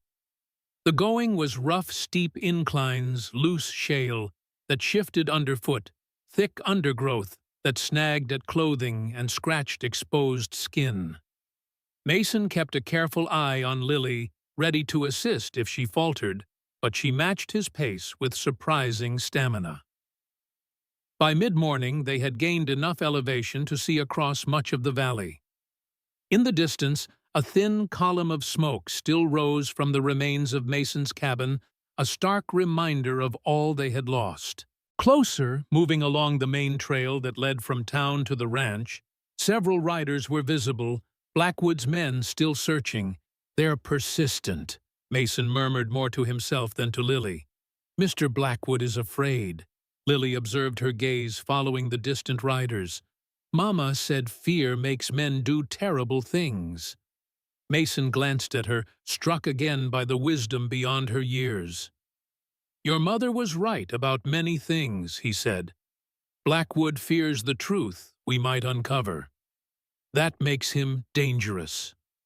They continued their journey, keeping to the higher ground where trees and rock formations provided cover. The sun climbed toward its zenith, the day growing warmer. Mason rationed their water, carefully aware that they would not find another creek until they descended into the valley near town. As they walked, Mason's mind turned to their plan. Breaking into Irene Faulkner's house would be dangerous under any circumstances. With Blackwood's men searching for them, the risk multiplied. Yet they had no choice.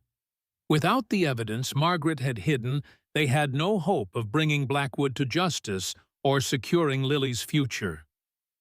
"Tell me more about your aunt's house," Mason said as they paused to rest in the shade of a large pine. "You mentioned a locked room upstairs. Do you know which room? Would you recognize it?" Lily nodded, taking a small sip from the canteen he offered. "It's at the end of the hall, with a big window that looks out over the garden. Aunt Irene keeps the key on a chain around her neck. I've never seen inside, but I heard her talking to herself in there sometimes." "Talking to herself?" Mason repeated, curious. "More like arguing," Lily clarified. "Like she was angry at someone who wasn't there. She'd say things like, 'You always thought you were better,' and 'You took what was mine.'" Mason frowned, processing this information. The relationship between Margaret and her sister seemed more complex than he had initially assumed. "Did your mother ever speak about her sister, about why they were estranged?" Lily's brow furrowed in concentration. "Not really. Just that they'd grown apart after their parents died. But once, when she thought I was asleep, I heard Mama tell a friend that Aunt Irene had never forgiven her for something that wasn't her fault." Another piece of the puzzle, though Mason wasn't sure yet how it fit. He made a mental note to explore this further if the opportunity arose. They resumed their journey, the terrain gradually becoming less steep as they approached the point where Mason planned to descend toward town.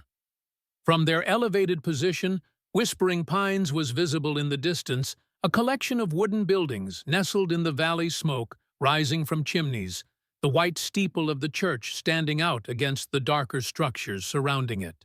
It looked peaceful from a distance, Mason reflected. A typical frontier town, unremarkable except for the gold that had drawn settlers to this remote valley. Yet beneath that ordinary appearance lay corruption and betrayal secrets that had cost Margaret her life, and now threatened her daughter. As they began their descent, moving carefully down a game trail that wound through dense scrub and scattered pines, Mason found himself considering what would come after assuming they succeeded in retrieving Margaret's evidence and reaching the federal marshal in Helena. What then? Where would they go? What kind of life could he offer? Lily. These were questions he had never expected to face. His life since the war had been one of solitude, of quiet routine, broken only by the changing seasons and occasional trips to town for supplies. Now, suddenly, he was responsible for a child, not just any child, but his daughter, a living connection to the woman he had loved and lost. The responsibility was daunting, yet Mason found he welcomed it. In the brief time since finding Lily, something had awakened in him that he had thought long dead, a sense of purpose, of belonging to something larger than himself. They were nearing the edge of the forest that bordered the eastern side of Whispering Pines when Mason held up a hand, signaling Lily to stop. He had caught a glimpse of movement among the trees ahead, a flash of color that didn't belong to the natural landscape. "Stay close," he whispered, drawing his pistol. "And be ready to run if I tell you." Lily pressed close to his side, her small body tense with fear, but her movements controlled. Mason advanced cautiously, using the trees for cover, his senses alert for any sound or movement. The flash of color appeared again, blue fabric among the green and brown of the forest. Mason raised his pistol finger, poised on the trigger. "Don't shoot, Reed," called a familiar voice. "I'm alone." Sheriff Logan Wells stepped into view, his hands raised to show he carried no weapon. His badge caught the sunlight filtering through the trees, and his expression was grim, but not hostile. Mason kept his pistol trained on the sheriff, unwilling to trust too easily. "What are you doing here, Wells?" "Looking for you," Wells replied, his gaze shifting briefly to Lily, who half hid behind Mason. "Though I expected to find you closer to your ranch, not heading into town." "And why were you looking for us?" Mason pressed, not lowering his weapon. "Come to collect the bounty Blackwood's no doubt offering." Wells sighed, lowering his hands slowly. "No bounty, Reed. I came to warn you. Blackwood's gone mad with this hunt. He's got men at every road into town watching your old place, even stationed at Irene Faulkner's house." This last piece of information caught Mason's attention. "Why would he have men at Irene's?" "Because that's where he figures you're heading," Wells said. "After you escaped the fire, Blackwood seemed certain you'd try to reach Irene's house. Wouldn't say why, but he was adamant enough to post guards there round the clock." Mason exchanged a glance with Lily, whose wide eyes confirmed what he was thinking. Blackwood knew or suspected that Margaret had hidden evidence at her sister's house. The question was, did Irene know what she was harboring? "Why are you telling me this?" Mason asked, still suspicious of the sheriff's motives. Wells shifted uncomfortably, his gaze dropping briefly before meeting Mason's again. "Because I've been looking the other way too long," he admitted. "After you left yesterday, Blackwood went on a rampage. Fired half the miners for failing to capture you, threatened the others. He's scared, Reed, and a scared man with power is dangerous to everyone." "He should be scared," Mason said coldly. "He's got blood on his hands. Margaret Hayes didn't die in any accident." Wells nodded, surprising Mason with his agreement. "I suspected as much. Too convenient, that collapse happening when she was alone in the mine. But suspicion isn't proof, and Blackwood owns half the county judges." "We're going to get proof," Mason said, finally lowering his pistol, though he kept it in hand. "Evidence that will bring Blackwood down for good." "That's why you're heading to Irene's," Wells surmised. "You think Margaret left something there." Mason didn't confirm or deny, still not entirely trusting the sheriff's sudden attack of conscience. "What do you want, Wells?" "Why seek us out? Just to warn us." The sheriff seemed to age before Mason's eyes, the lines in his face deepening with regret. "Because I've been part of this too long. Looked the other way while Blackwood built his empire on other people's misery. Told myself I was just keeping the peace, but the truth is I was afraid. Afraid of losing my badge, my standing. Afraid of ending up like the others who crossed him." "Others?" Mason prompted, sensing there was more to this confession.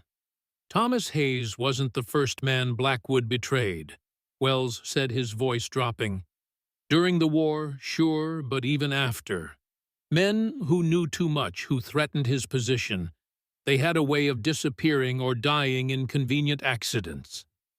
A chill ran down Mason's spine. "And you knew this, all this time?" Wells nodded, shame evident in his posture. "Not all of it. Enough to suspect. Enough that I should have done something years ago." Lily, who had been silent throughout this exchange, suddenly spoke up. "You knew my mama," she said, not a question but a statement. "You knew she was afraid of Mr. Blackwood." Wells looked startled, as if he'd forgotten the child was there. His expression softened as he met her gaze. "Yes, I knew your mother. She was a good woman. Brave. Too brave for her own good, maybe. Brave enough to preserve evidence of Blackwood's crimes," Mason said. "Evidence we intend to recover." Wells was quiet for a moment, clearly weighing his options. Finally he said, "I can help you. I know a way into town that Blackwood's men aren't watching, and I can create a distraction while you get into Irene's house." Mason studied the sheriff, looking for any sign of deception. Why would you risk your position now, after all these years of looking the other way? Maybe I'm tired of not being able to look myself in the mirror. Wells replied, a hint of defiance in his tone. Or maybe I just want to be on the right side of history for once. Either way, I'm offering help. Take it or leave it. Mason considered the offer. They needed all the assistance they could get, and if Wells was sincere, his knowledge of the town and Blackwood's operations could prove invaluable.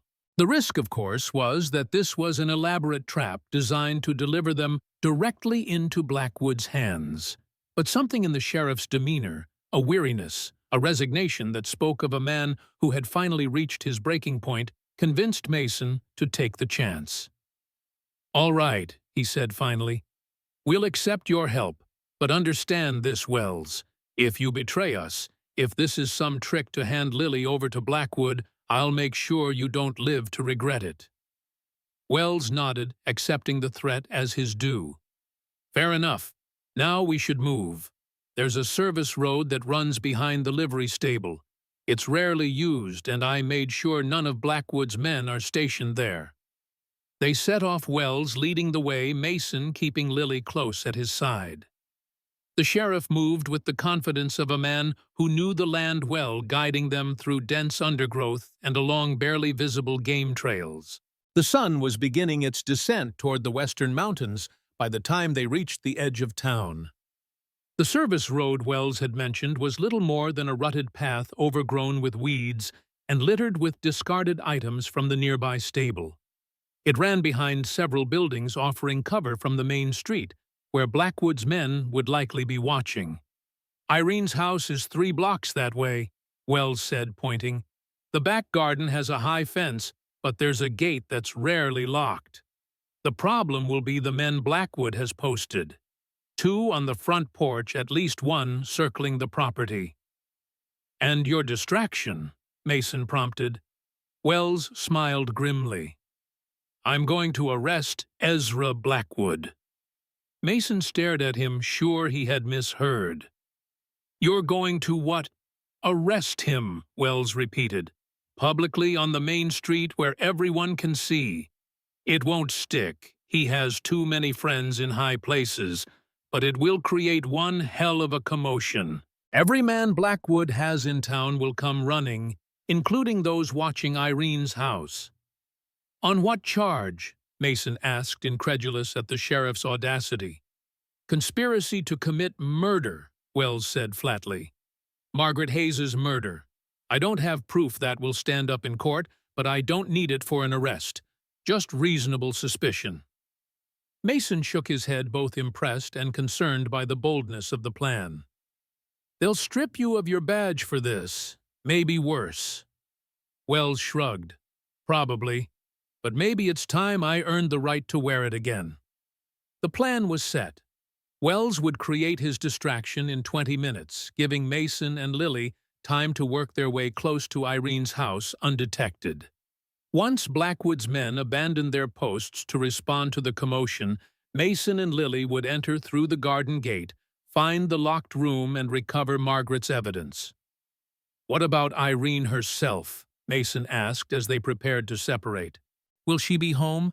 "She takes tea with the Ladies' Aid Society every Wednesday afternoon," Wells replied. "That's today. She won't be back until near dusk." With a final nod of acknowledgement, Wells departed, heading toward the main street where he would confront Blackwood. Mason and Lily waited in the shadow of the livery stable, counting the minutes. "Do you trust him?" Lily whispered, her small hand clutched in Mason's. "Not entirely," Mason admitted, "but I believe he wants to do the right thing. Sometimes that's enough." When the appointed time arrived, they moved out, keeping to the shadows and back alleys, avoiding the few pedestrians they encountered.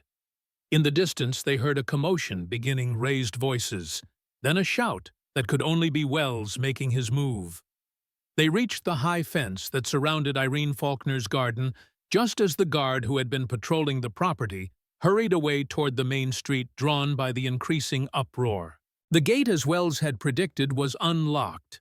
Mason pushed it open cautiously, wincing at the slight creak of rusted hinges. The garden beyond was well tended with neat rows of vegetables and flowers arranged in geometric patterns. The house itself was 2 stories of painted clapboard, with a wraparound porch and numerous windows currently shuttered against the afternoon heat. "This way," Lily whispered, tugging Mason toward a side door that likely led to the kitchen. "Aunt Irene never locks this one." The door opened silently to Lily's push, revealing a kitchen that gleamed with polished copper and scrubbed surfaces. They moved through it quickly, Lily leading the way with the confidence of familiarity, though Mason noticed how she flinched slightly as they passed certain places he suspected where she had endured Irene's cruelty. The main staircase was in the front hall, too exposed if anyone should enter the house. But Lily knew of a servant's stair at the back, narrow and steep, that led directly to the upper floor. They ascended cautiously, every creak of the wooden steps seeming thunderously loud in the silent house. The upper hallway was dimly lit, the shuttered windows allowing only thin slices of sunlight to penetrate. Lily pointed to a door at the far end. "That's it," she whispered. "The locked room." They approached with caution, Mason's senses alert for any sound that might indicate they weren't alone. At the door, he examined the lock, a simple keyhole mechanism that would be difficult but not impossible to pick if he had the right tools. "The key is around Aunt Irene's neck," Lily reminded him, her voice barely audible. Mason nodded, thinking quickly. Breaking the door would create too much noise, potentially alerting anyone nearby. He needed a more subtle approach. From his pocket he withdrew a small pouch containing the few personal items he carried. His folding knife, a stub of pencil, a small coil of wire he used for mending tack. The wire might serve as a makeshift lockpick. As he worked on the lock, bending the wire into shape and inserting it carefully into the keyhole, Mason kept one ear attuned to the sounds from outside. The commotion on the main street continued, suggesting Wells was successfully maintaining his distraction. The lock was stubborn, resisting his amateur attempts at picking. Mason persisted, sweat beading on his forehead, as he manipulated the wire, feeling for the mechanism within. Finally, after what seemed an eternity, he felt something give. The lock clicked softly, and the door swung inward on well-oiled hinges. The room beyond was unlike anything Mason had expected. Where the rest of the house was tidy, to the point of sterility, this space was cluttered with objects that seemed to have no relationship to one another. Old dresses, hanging on a standing rack, books stacked haphazardly on every surface, framed photographs and loose papers scattered across a desk by the window. "It's like a museum," Lily whispered, her eyes wide, as she took in the chaotic collection. Mason understood immediately what they were seeing. This wasn't just a room, it was a shrine to Margaret Hayes, a space where Irene had gathered everything connected to her sister, whether out of grief, obsession, or some darker emotion. "Look for a wooden box," Mason instructed, moving toward the desk. "Your mother's box." They searched methodically, careful not to disturb the arrangement of objects more than necessary. Mason examined the papers on the desk, finding correspondence, legal documents, and pages that appeared to have been torn from a journal. None, however, mentioned Thomas Hayes or Ezra Blackwood's wartime activities. "Here," Lily's excited whisper came from the closet where she had been searching among the stored dresses. "I found it." She emerged holding a wooden box about the size of a large book, its surface polished by years of handling. A small brass lock secured its lid, but the key was missing. Mason took the box, turning it over in his hands. It was lighter than he had expected, suggesting it might be empty.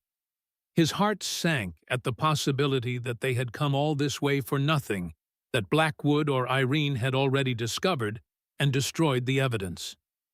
"Let me try something," Lily said, taking the box back.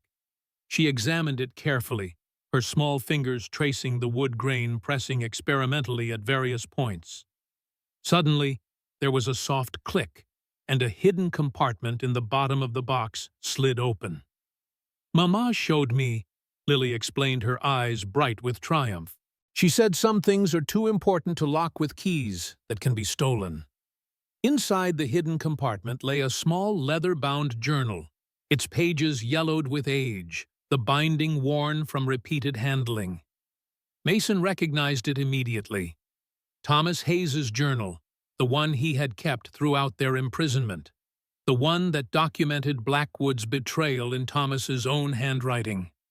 With trembling hands, Mason opened the journal, confirming its contents.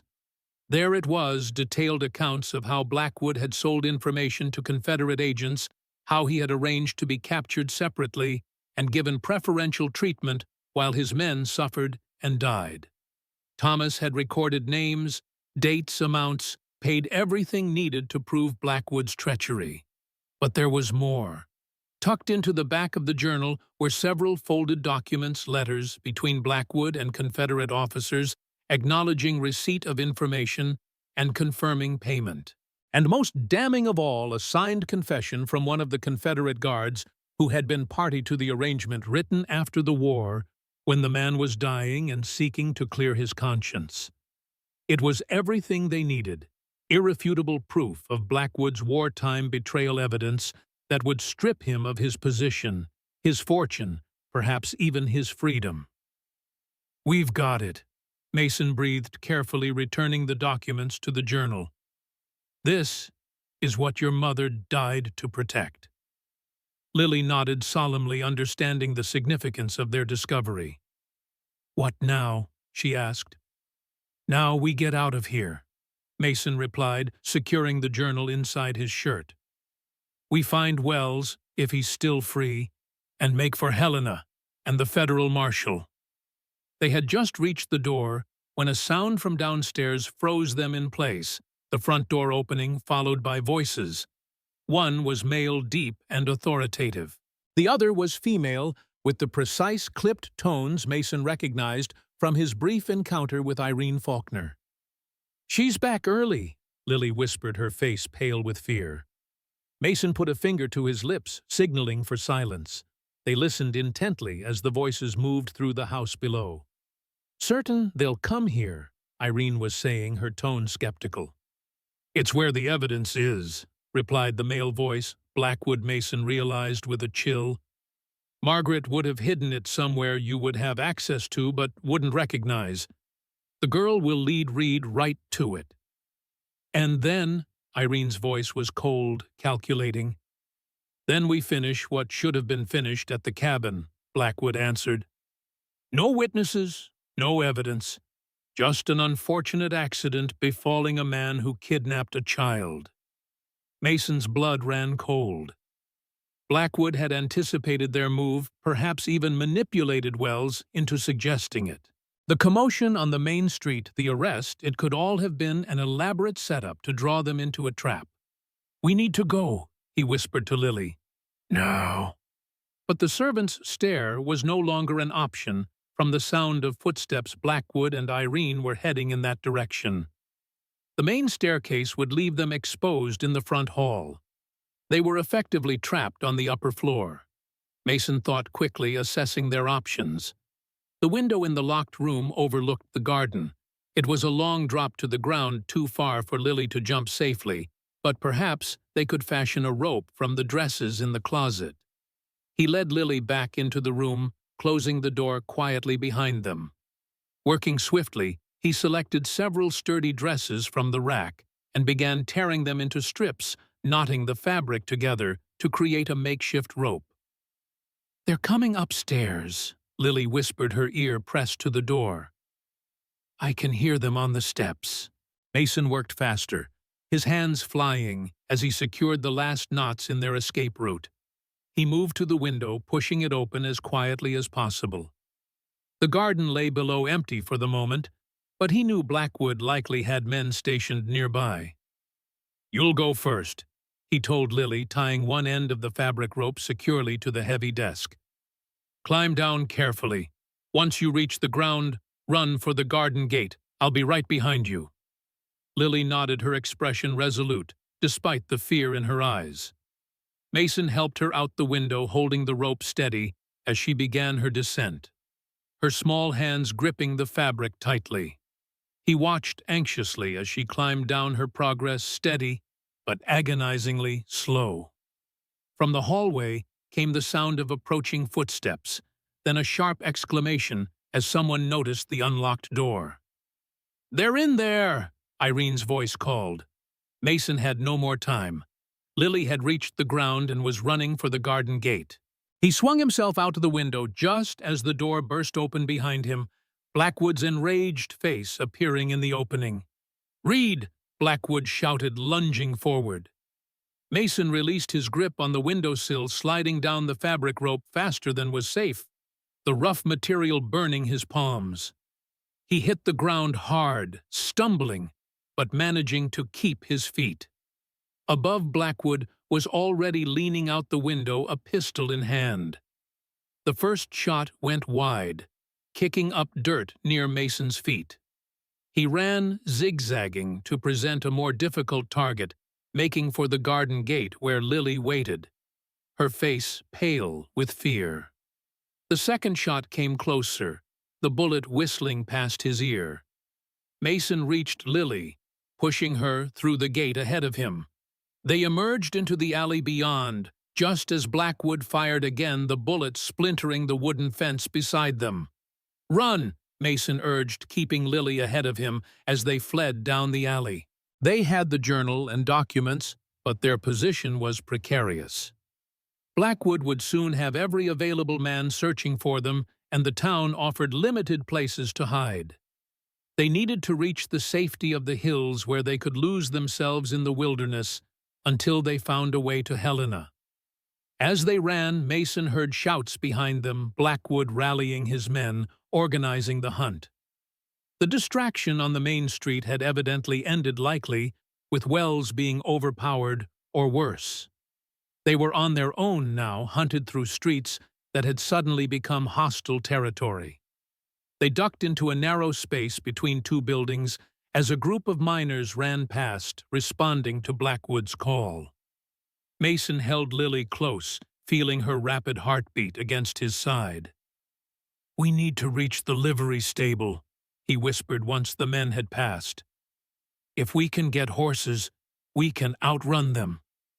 Lily nodded, her breathing shallow but controlled. "There's a back way," she offered. "Through the Chinese laundry. Mama showed me once." Mason followed her lead, trusting her knowledge of the town's hidden pathways. They moved carefully from one shadowed spot to another, avoiding the main thoroughfares where Blackwood's men would be watching. The Chinese laundry was a small, steam-filled building tucked between a boarding house and a chandler's shop. The elderly proprietor looked up in surprise as they entered through the front door, then quickly resumed his work, studiously ignoring their presence. Such deliberate blindness was often the only way for Chinese immigrants to survive in frontier towns where their presence was barely tolerated. Lily led the way through the hot, humid interior, past great vats of steaming water and racks of drying clothes, to a back door that opened onto a narrow alley. From there, it was only a short distance to the rear of the livery stable. The stable was quiet, most of the horses out with their owners or rented to visitors. Two remained in their stalls, a sturdy bay gelding and a smaller pinto mare that looked swift despite its size. "Can you ride alone?" Mason asked Lily as he quickly located saddles and bridles. "Mama taught me," she replied, already moving to help with the tack. "I'm small, but I'm strong." Mason saddled the horses as quickly as possible, his ears attuned to any sound that might indicate pursuit. He helped Lily mount the pinto, making sure she was secure in the saddle, then swung himself onto the bay. "We'll head east," he told her, "into the hills. Once we're clear of town, we'll circle north toward Helena." Lily nodded, gathering her reins with surprising confidence.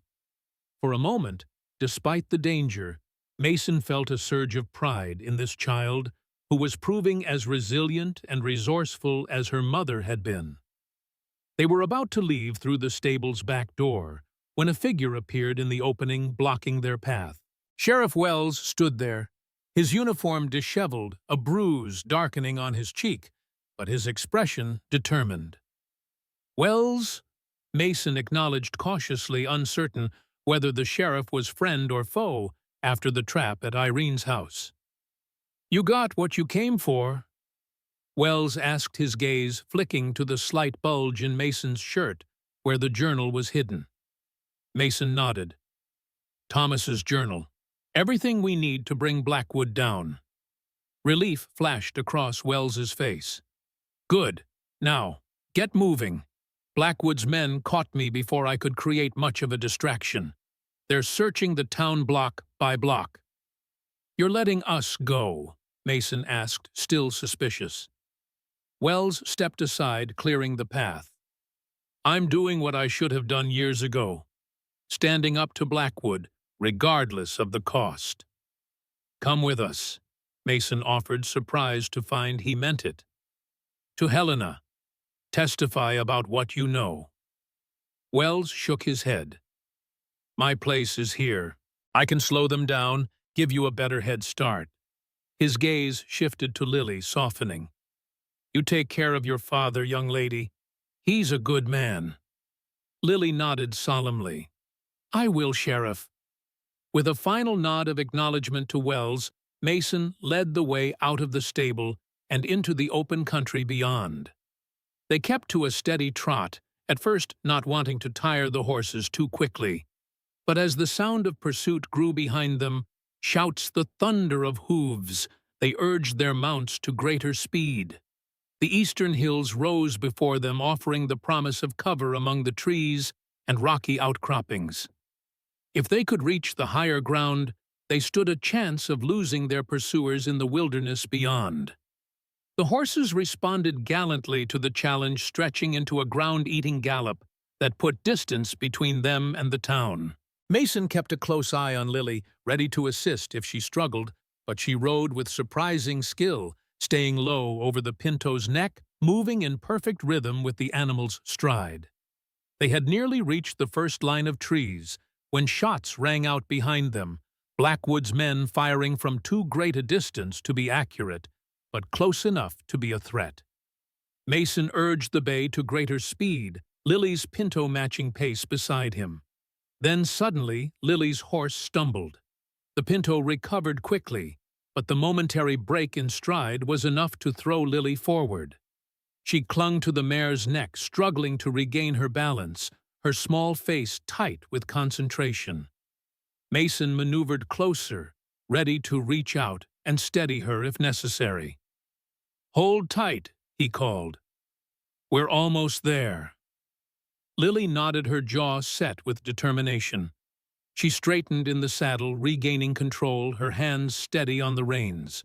The pinto responded to her guidance, finding its stride again as they entered the shelter of the trees. The forest closed around them, the thick canopy overhead, filtering the late afternoon sunlight into dappled patterns on the forest floor. The sounds of pursuit grew fainter as the trees and undergrowth absorbed the noise, the uneven terrain making it difficult for Blackwood's men to follow at speed. Mason led them deeper into the wilderness, following game trails where possible, creating their own path where necessary. The horses, sensing the urgency of their riders, continued without complaint, though Mason knew they would need rest soon. As dusk approached, they reached a small clearing beside a swift-flowing creek, a natural campsite that offered water for themselves and the horses and enough open space to see anyone approaching. Mason called a halt, helping Lily dismount from her tired pinto. "We'll rest here for a bit," he decided, leading the horses to the creek. "Let the horses drink and catch their breath. Then we'll continue north." Lily nodded, moving to help water the animals. Her small hands worked confidently as she loosened the pinto's girth to allow it to breathe more easily, brushing sweat from its neck with gentle strokes. "You ride well," Mason observed, impressed by her skill. A small smile touched Lily's lips. Mama said it was in my blood, that my father was the best horseman she'd ever known. The simple statement, delivered without artifice, created a warm glow in Mason's chest. Margaret had spoken of him to their daughter, had kept his memory alive even when she believed they would never meet. Your mother didn't exaggerate, he said, his voice rough with emotion. She was quite the horsewoman herself. They tended to the horses in companionable silence, the routine tasks creating a sense of normalcy despite the danger that still pursued them. Mason kept a watchful eye on their back trail, but there was no sign yet that Blackwood's men had managed to follow them into the hills. As the light faded from the sky, replaced by the first stars of evening, Mason made a difficult decision. They couldn't risk a fire which might be seen by their pursuers. But continuing through unfamiliar wilderness in the dark posed its own dangers, especially with tired horses and an exhausted child. We'll rest here until dawn, he told Lily, arranging his coat into a makeshift bed for her in the shelter of a large pine. Sleep while you can. I'll keep watch. Lily settled onto the coat, her small body clearly weary despite her attempts to hide it. What about the men chasing us? She asked, her voice heavy with impending sleep. They'll have to stop for the night too, Mason assured her. Horses can't navigate these hills in the dark, not safely. We've bought ourselves some time. Lily nodded, her eyes already closing. Within minutes, she was asleep, her breathing deep and regular, her face peaceful in repose. Mason settled with his back against a tree trunk, positioned to watch both their back trail and Lily's sleeping form. The journal rested secure against his chest, its weight a reminder of all that had happened and all that was still at stake. They had the evidence now, but getting it to the federal marshal in Helena would not be easy. Blackwood would not give up the pursuit, not when his entire life, his position, his wealth, his freedom depended on stopping them. The journey would be dangerous, especially with a child to protect. Yet, looking at Lily, at the daughter he had only just discovered, Mason felt a resolve that went beyond mere determination. This was no longer just about justice for Thomas Hayes, or even for Margaret. It was about securing the future for Lily, a future free from fear, from the shadow of Blackwood's influence, from the legacy of betrayal and loss that had defined her early years. The night deepened around them, the forest alive with the soft sounds of nocturnal creatures. Mason remained alert, his senses attuned to any noise that might signal danger. But his thoughts were on the future, on what would come after, assuming they reached Helena safely and delivered the evidence to the proper authorities. What kind of father could he be to Lily? What kind of life could he offer her? His ranch was gone, burned to the ground. His life of solitude was no longer an option. Everything had changed in the space of 2 days, irrevocably altered by the appearance of a blue-eyed child with his stubborn chin and Margaret's gentle spirit. Yet, mid the uncertainty, Mason felt a strange sense of peace. Whatever came next, they would face it together, father and daughter, bound by blood and by the promise of a new beginning. Dawn was just beginning to lighten the eastern sky when Mason heard it, the distant sound of horses approaching, moving carefully but steadily along their trail. Blackwood's men had continued the pursuit through the night, more determined than Mason had anticipated.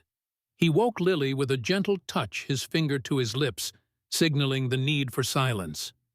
She came awake instantly, her eyes alert, her movements quiet, as she helped ready the horses. They mounted quickly, Mason leading the way deeper into the hills, following the creek that would eventually join the river flowing north toward Helena. Behind them, the sounds of pursuit grew closer. Blackwood's men had picked up their trail and were closing the distance. The day that followed was a desperate race through increasingly rugged terrain. Mason pushed the horses as hard as he dared, conscious of the need to maintain their strength for what might be a long journey. Lily rode bravely beside him, her small face set with determination, never complaining despite the grueling pace. By midday, they had gained some distance on their pursuers, the sounds of the chase fading behind them. But Mason knew it was only a temporary reprieve. Blackwood's men would not give up, not when the stakes were so high. They paused briefly to rest the horses and drink from a clear spring that bubbled from a rocky outcropping. Lily's face was pale with fatigue, but her eyes remained clear and focused.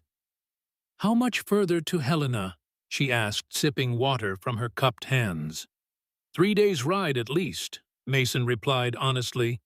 "But we won't have to go that far. There's a telegraph station at Copper Creek, a day's ride from here. If we can reach it, we can send word to the federal marshal, have him meet us halfway." Lily nodded, accepting this information with the same quiet resilience she had shown throughout their ordeal. "We'll make it," she said, with a confidence that belied her years. Mason smiled, reaching out to brush a strand of hair from her face. "Yes, we will." They had just remounted when the crack of a rifle shot echoed through the hills. Mason felt the bullet pass close enough to stir the air near his head, the report telling him it had come from a considerable distance. "Ride!" he shouted to Lily, spurring the bay into motion. They galloped along the creek bed, the horses' hooves throwing up spray as they splashed through shallow sections. More shots followed, most going wide, but one struck a tree near Lily's head, sending splinters flying. Mason maneuvered his horse closer to Lily's, providing what shield he could with his own body.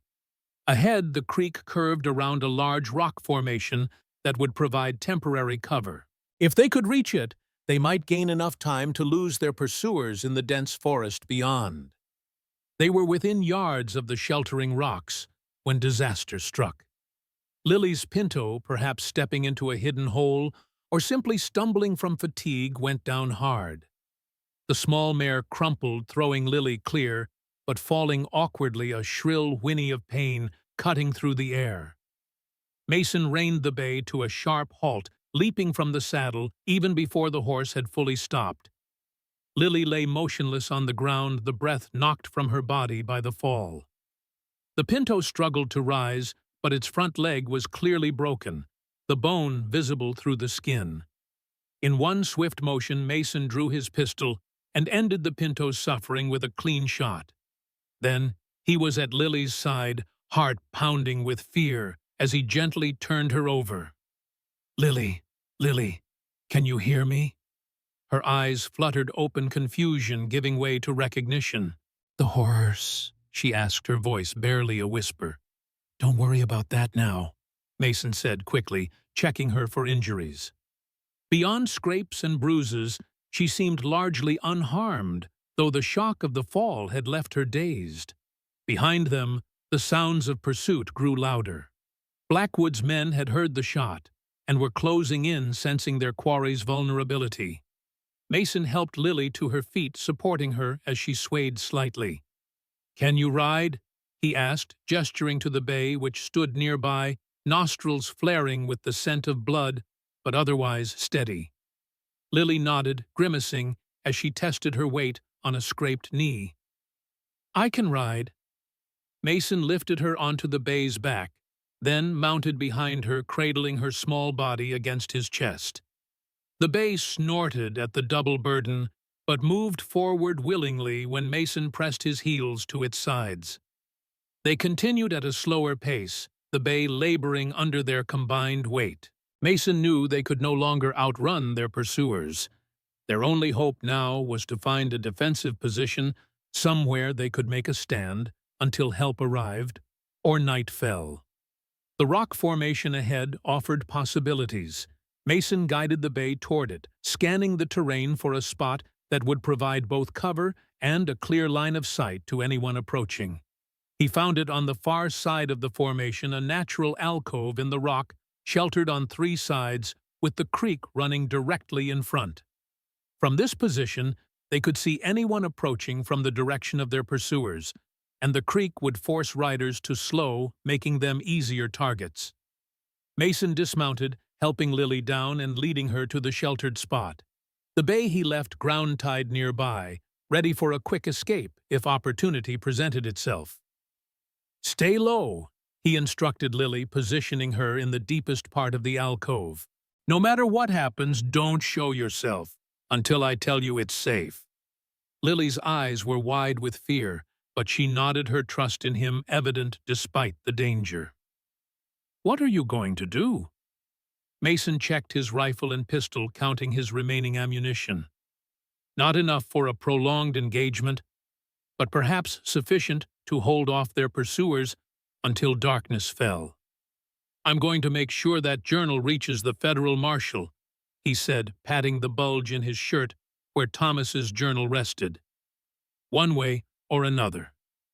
From the determined set of his jaw, Lily seemed to understand what he wasn't saying, that he would give his life if necessary to ensure she and the evidence reached safety. "Papa," she said, the word emerging naturally as if she had been saying it all her life. "Be careful." The simple word, "Papa," struck Mason with unexpected force, a rush of emotion sweeping through him. In that moment, he knew with absolute certainty that he would do whatever was necessary to protect this child. His daughter, the living legacy of his love for Margaret Hayes. "I will," he promised, touching her cheek gently. "Now, stay hidden and stay quiet." Mason positioned himself at the edge of the alcove, rifle ready, his eyes fixed on the approach from the direction they had come. The sounds of pursuit grew steadily louder, hoofbeats, men's voices calling to one another as they followed the clear trail left by the bay. The first rider appeared around the bend in the creek, reining his horse to a halt as he spotted the dead pinto. He signaled to those behind him, pointing toward the rock formation where Mason and Lily had taken shelter. Mason counted at least 6 men, Blackwood among them, his expensive coat now dusty and disheveled from the chase. They spread out, approaching cautiously, aware that their quarry was cornered, but still dangerous. "Reed," Blackwood called, his voice carrying clearly across the intervening space. "It's over. Send out the girl and the journal, and you can walk away." Mason didn't bother responding to the obvious lie. Instead, he took careful aim at a rock near Blackwood's horse, firing a shot that sent splinters flying and caused the animal to rear in alarm. "That's your only warning," Mason shouted as Blackwood struggled to control his mount. "The next one finds flesh." The miners with Blackwood exchanged uneasy glances. They had signed on for a manhunt, perhaps, but facing a cornered veteran with deadly aim was more than they had bargained for. "He's one man," Blackwood snarled, noting their hesitation. "6 of us. The odds are in our favor." "The odds didn't help the last bunch you sent after us," Mason called, deliberately sowing discord among the already uncertain group. "Ask them how it felt to be shot." One of the miners, a burly man with a thick beard, spat into the dirt. "I didn't sign on for this, Blackwood. Chasing a man and his kid through the hills, getting shot at. You can keep your money." "Coward," Blackwood hissed, but the damage was done. 2 of the miners were already turning their horses, unwilling to risk their lives in what was clearly Blackwood's personal vendetta. Blackwood watched them go, his face twisted with rage. But even with his numbers reduced, he wasn't ready to concede defeat. He dismounted, drawing his own rifle, and took cover behind a large boulder. "It doesn't matter how many walk away," he called to Mason. "You're still trapped. Night's coming, and with it, a storm." He gestured to the western sky where dark clouds were indeed gathering. "How long can you protect the girl out here, Reed?" "She's already injured from the fall. How long before exposure, hunger, or fever claims her?" The words were calculated to strike at Mason's greatest fear, that despite his best efforts, he would fail to protect Lily. But they had the opposite effect, reinforcing his determination. "We've survived worse than a storm, Blackwood," he replied steadily. "Have you? How long before your remaining men realize they're risking their lives for a traitor? How long before the truth about Thomas Hayes reaches those who can act on it?"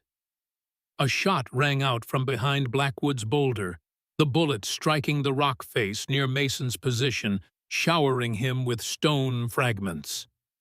He returned fire, his shot more carefully aimed, clipping the edge of the boulder and forcing Blackwood to duck lower.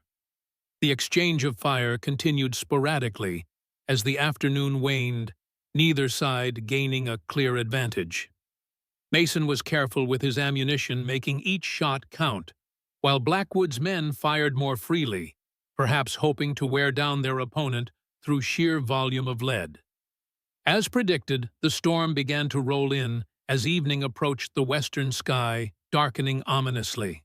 The first rumble of thunder echoed through the hills, and fat raindrops began to patter against the leaves and rocks. Mason retreated deeper into the alcove, checking on Lily. She sat huddled against the rock wall, her face pale but composed. The scrape on her knee had stopped bleeding, but her clothes were damp from the increasing rain, and she shivered slightly in the cooling air. "How are you holding up?" Mason asked softly, crouching beside her. "I'm okay," she replied, though her voice wavered slightly. "Are they going to leave when it gets dark?" Mason wished he could offer reassurance, but he wouldn't lie to her. "I don't think so. Not Blackwood, at least. He has too much to lose." Lily nodded, accepting this harsh reality with the same quiet courage she had shown throughout their ordeal. "What are we going to do?" Mason considered their options, none of which seemed promising. They could try to slip away in the darkness, but with only one horse and Lily injured, their chances of outpacing their pursuers were slim. They could continue to hold their position, hoping that hunger or the worsening weather would drive off Blackwood's remaining men, but that too was a gamble, especially with Lily's condition to consider.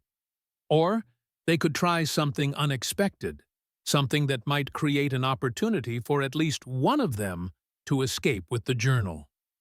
Mason reached into his shirt, withdrawing Thomas Hayes's journal.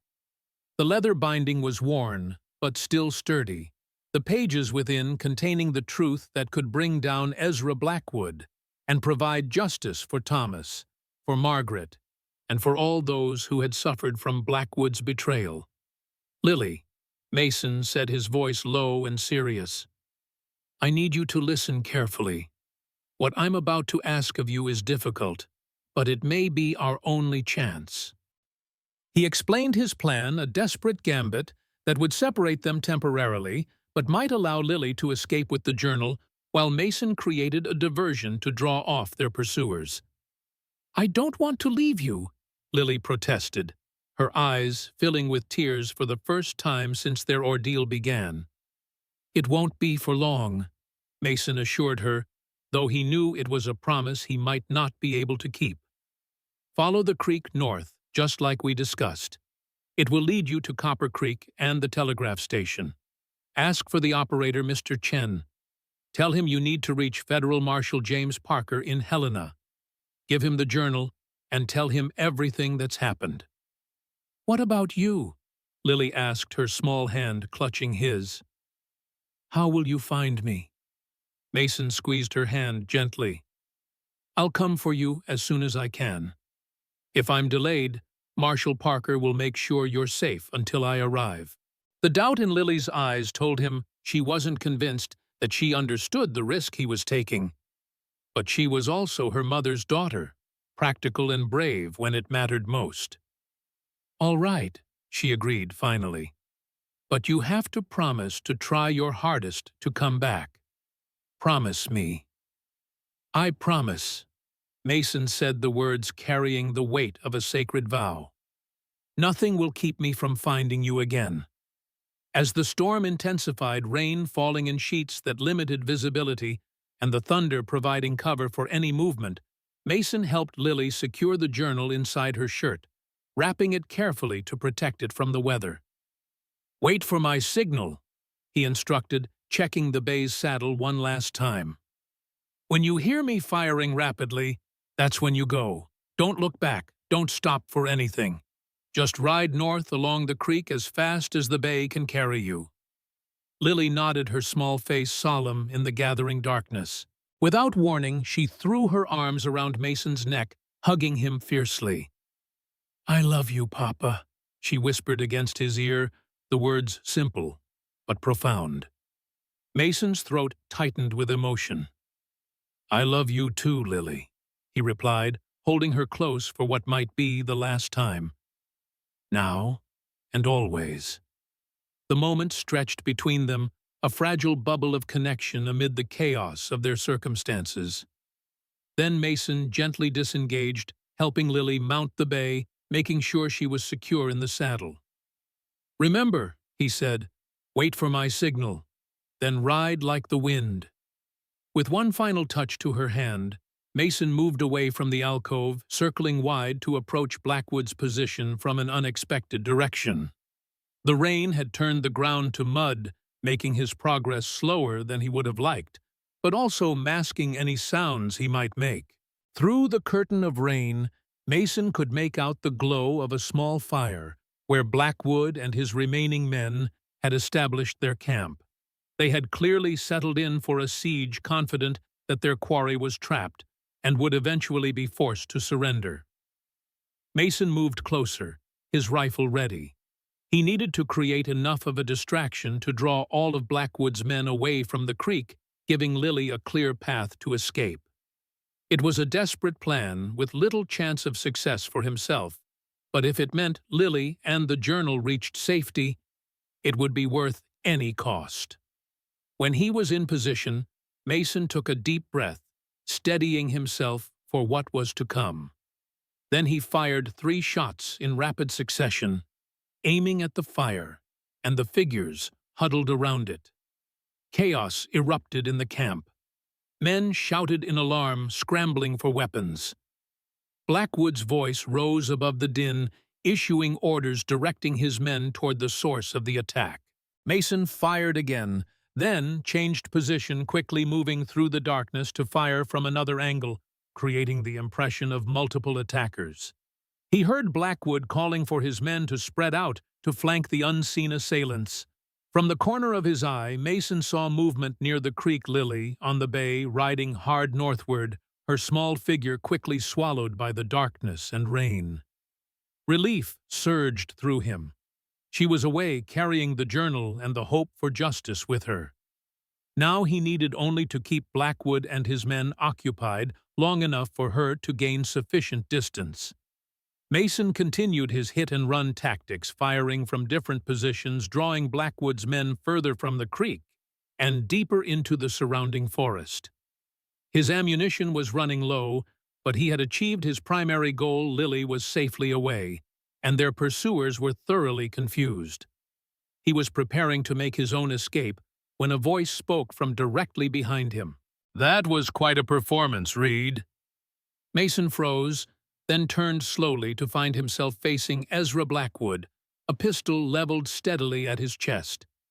The man's clothes were sodden, his normally immaculate appearance marred by mud and scratches from the underbrush. But his eyes burned with the same cold hatred Mason remembered from years ago. "The girl got away," Mason said, a statement rather than a question. "With the journal." Blackwood's mouth twisted in a snarl. "For now. But how far do you think a child can go alone in this wilderness? My men will find her by morning." "Your men have deserted you," Mason countered, noting that Blackwood was indeed alone. "They're not willing to die for your crimes, Blackwood." A flicker of uncertainty crossed Blackwood's face, quickly masked. "It doesn't matter. The girl will be found, the journal recovered, and you, Reed, will not live to see it." Mason tensed, preparing for what might be his final moments. But he felt no fear, only a strange sense of completion. He had found his daughter. He had set in motion the wheels of justice for Thomas and Margaret. Whatever happened now, those achievements could not be taken from him. "You won't win this time, Blackwood," Mason said quietly. "The truth has a way of emerging, no matter how hard men like you try to bury it." Blackwood's finger tightened on the trigger. "We'll see about that." The shot, when it came, was deafening despite the storm's rumble. But to Mason's shock, it was not Blackwood's pistol that fired. Instead, the man staggered, a look of surprise spreading across his face as he looked down at the spreading crimson stain on his chest. Behind him stood Sheriff Logan Wells, his own pistol still raised, smoke curling from the barrel despite the rain. "I told you I was tired of looking the other way," Wells said, as Blackwood collapsed to his knees, the unfired pistol falling from his suddenly nerveless fingers. Mason stared in disbelief. "Wells, how—" "Followed you," the sheriff explained, lowering his weapon. "Lost your trail for a while in the storm, but then I heard the shooting. Figured you might need some help." Blackwood gasped, blood bubbling at his lips as he struggled to speak. You'll hang for this, Wells." The sheriff shook his head. "I don't think so. Not when the federal marshal hears about your wartime treason or Margaret Hayes's murder. I reckon they'll call this justice long overdue." Blackwood's eyes, already glazing with approaching death, fixed on Mason with hatred. "The girl," he whispered. "She'll never be safe. Irene." Whatever final threat he meant to utter died with him as he slumped forward, his life's blood mingling with the rain-soaked earth. Mason looked from Blackwood's body to Wells, still struggling to process the sudden turn of events. "You shot him," he said, stating the obvious in his shock. Wells holstered his pistol with a grimace. "Seemed like the right thing to do. Man like that, he wasn't going to stop. Not ever." Mason nodded slowly, the truth of the statement undeniable. "Lily," he said suddenly, remembering his daughter riding alone through the storm. "She's got the journal heading for Copper Creek. We need to find her." "My horse is back that way," Wells said, gesturing. "Strong enough to carry us both. If we ride hard, we might catch up to her before dawn." They moved quickly through the darkness, leaving Blackwood's body where it had fallen. The storm was beginning to abate, the rain lessening to a steady drizzle, the thunder moving eastward. Wells's horse, a sturdy black gelding, carried them both, willingly following the creek northward at a pace that balanced speed with safety in the treacherous conditions. As they rode, Mason explained everything: the journal, the evidence it contained, Margaret's death, and Irene Faulkner's possible involvement. "Always suspected something wasn't right about Margaret's death," Wells admitted. "The timing was too convenient for Blackwood, but I never had proof, and Irene was quick to claim guardianship of the girl." "Did you know," Mason asked, "about Lily being my daughter?" Wells shook his head. "Not until I saw you together. The resemblance is clear once you're looking for it. Margaret kept that secret well." They rode through the night, the storm clearing to reveal a sky brilliant with stars. The creek led them unerringly northward toward Copper Creek and the telegraph station where Lily would have sought help. Dawn was breaking when they finally saw it, a small settlement nestled in a valley, smoke rising from a few chimneys, the telegraph lines visible against the lightening sky.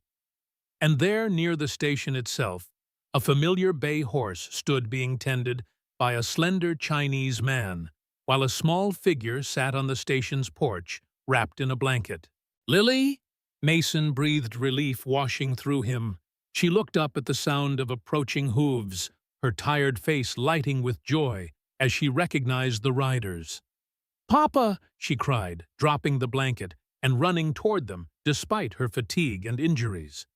Mason dismounted before Wells had fully halted the horse, striding forward to meet his daughter. Lily launched herself into his arms with a sob that was equal parts relief and happiness, her small body trembling with emotion. "You came back," she whispered against his chest.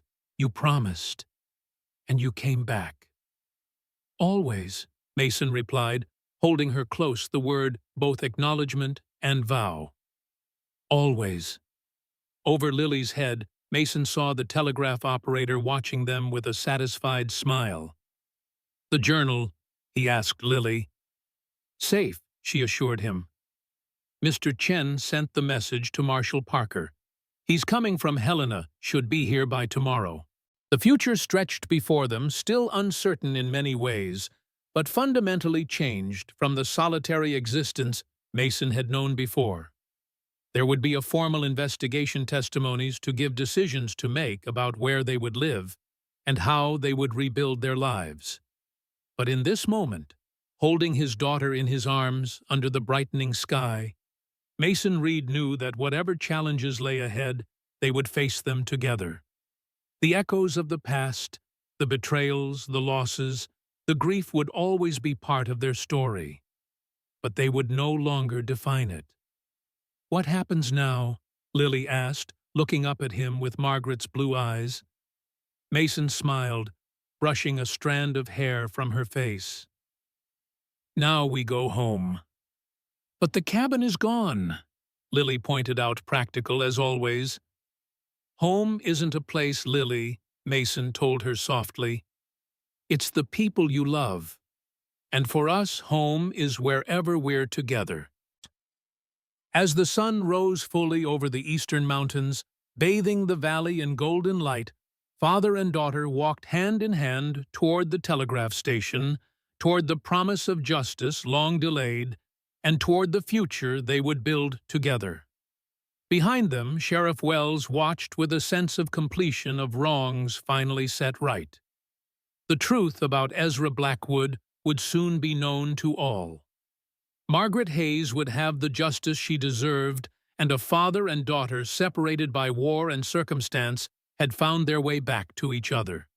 It was Wells reflected, as he turned to tend to the horses, perhaps the closest thing to a happy ending this harsh frontier would allow. And for now, that was enough.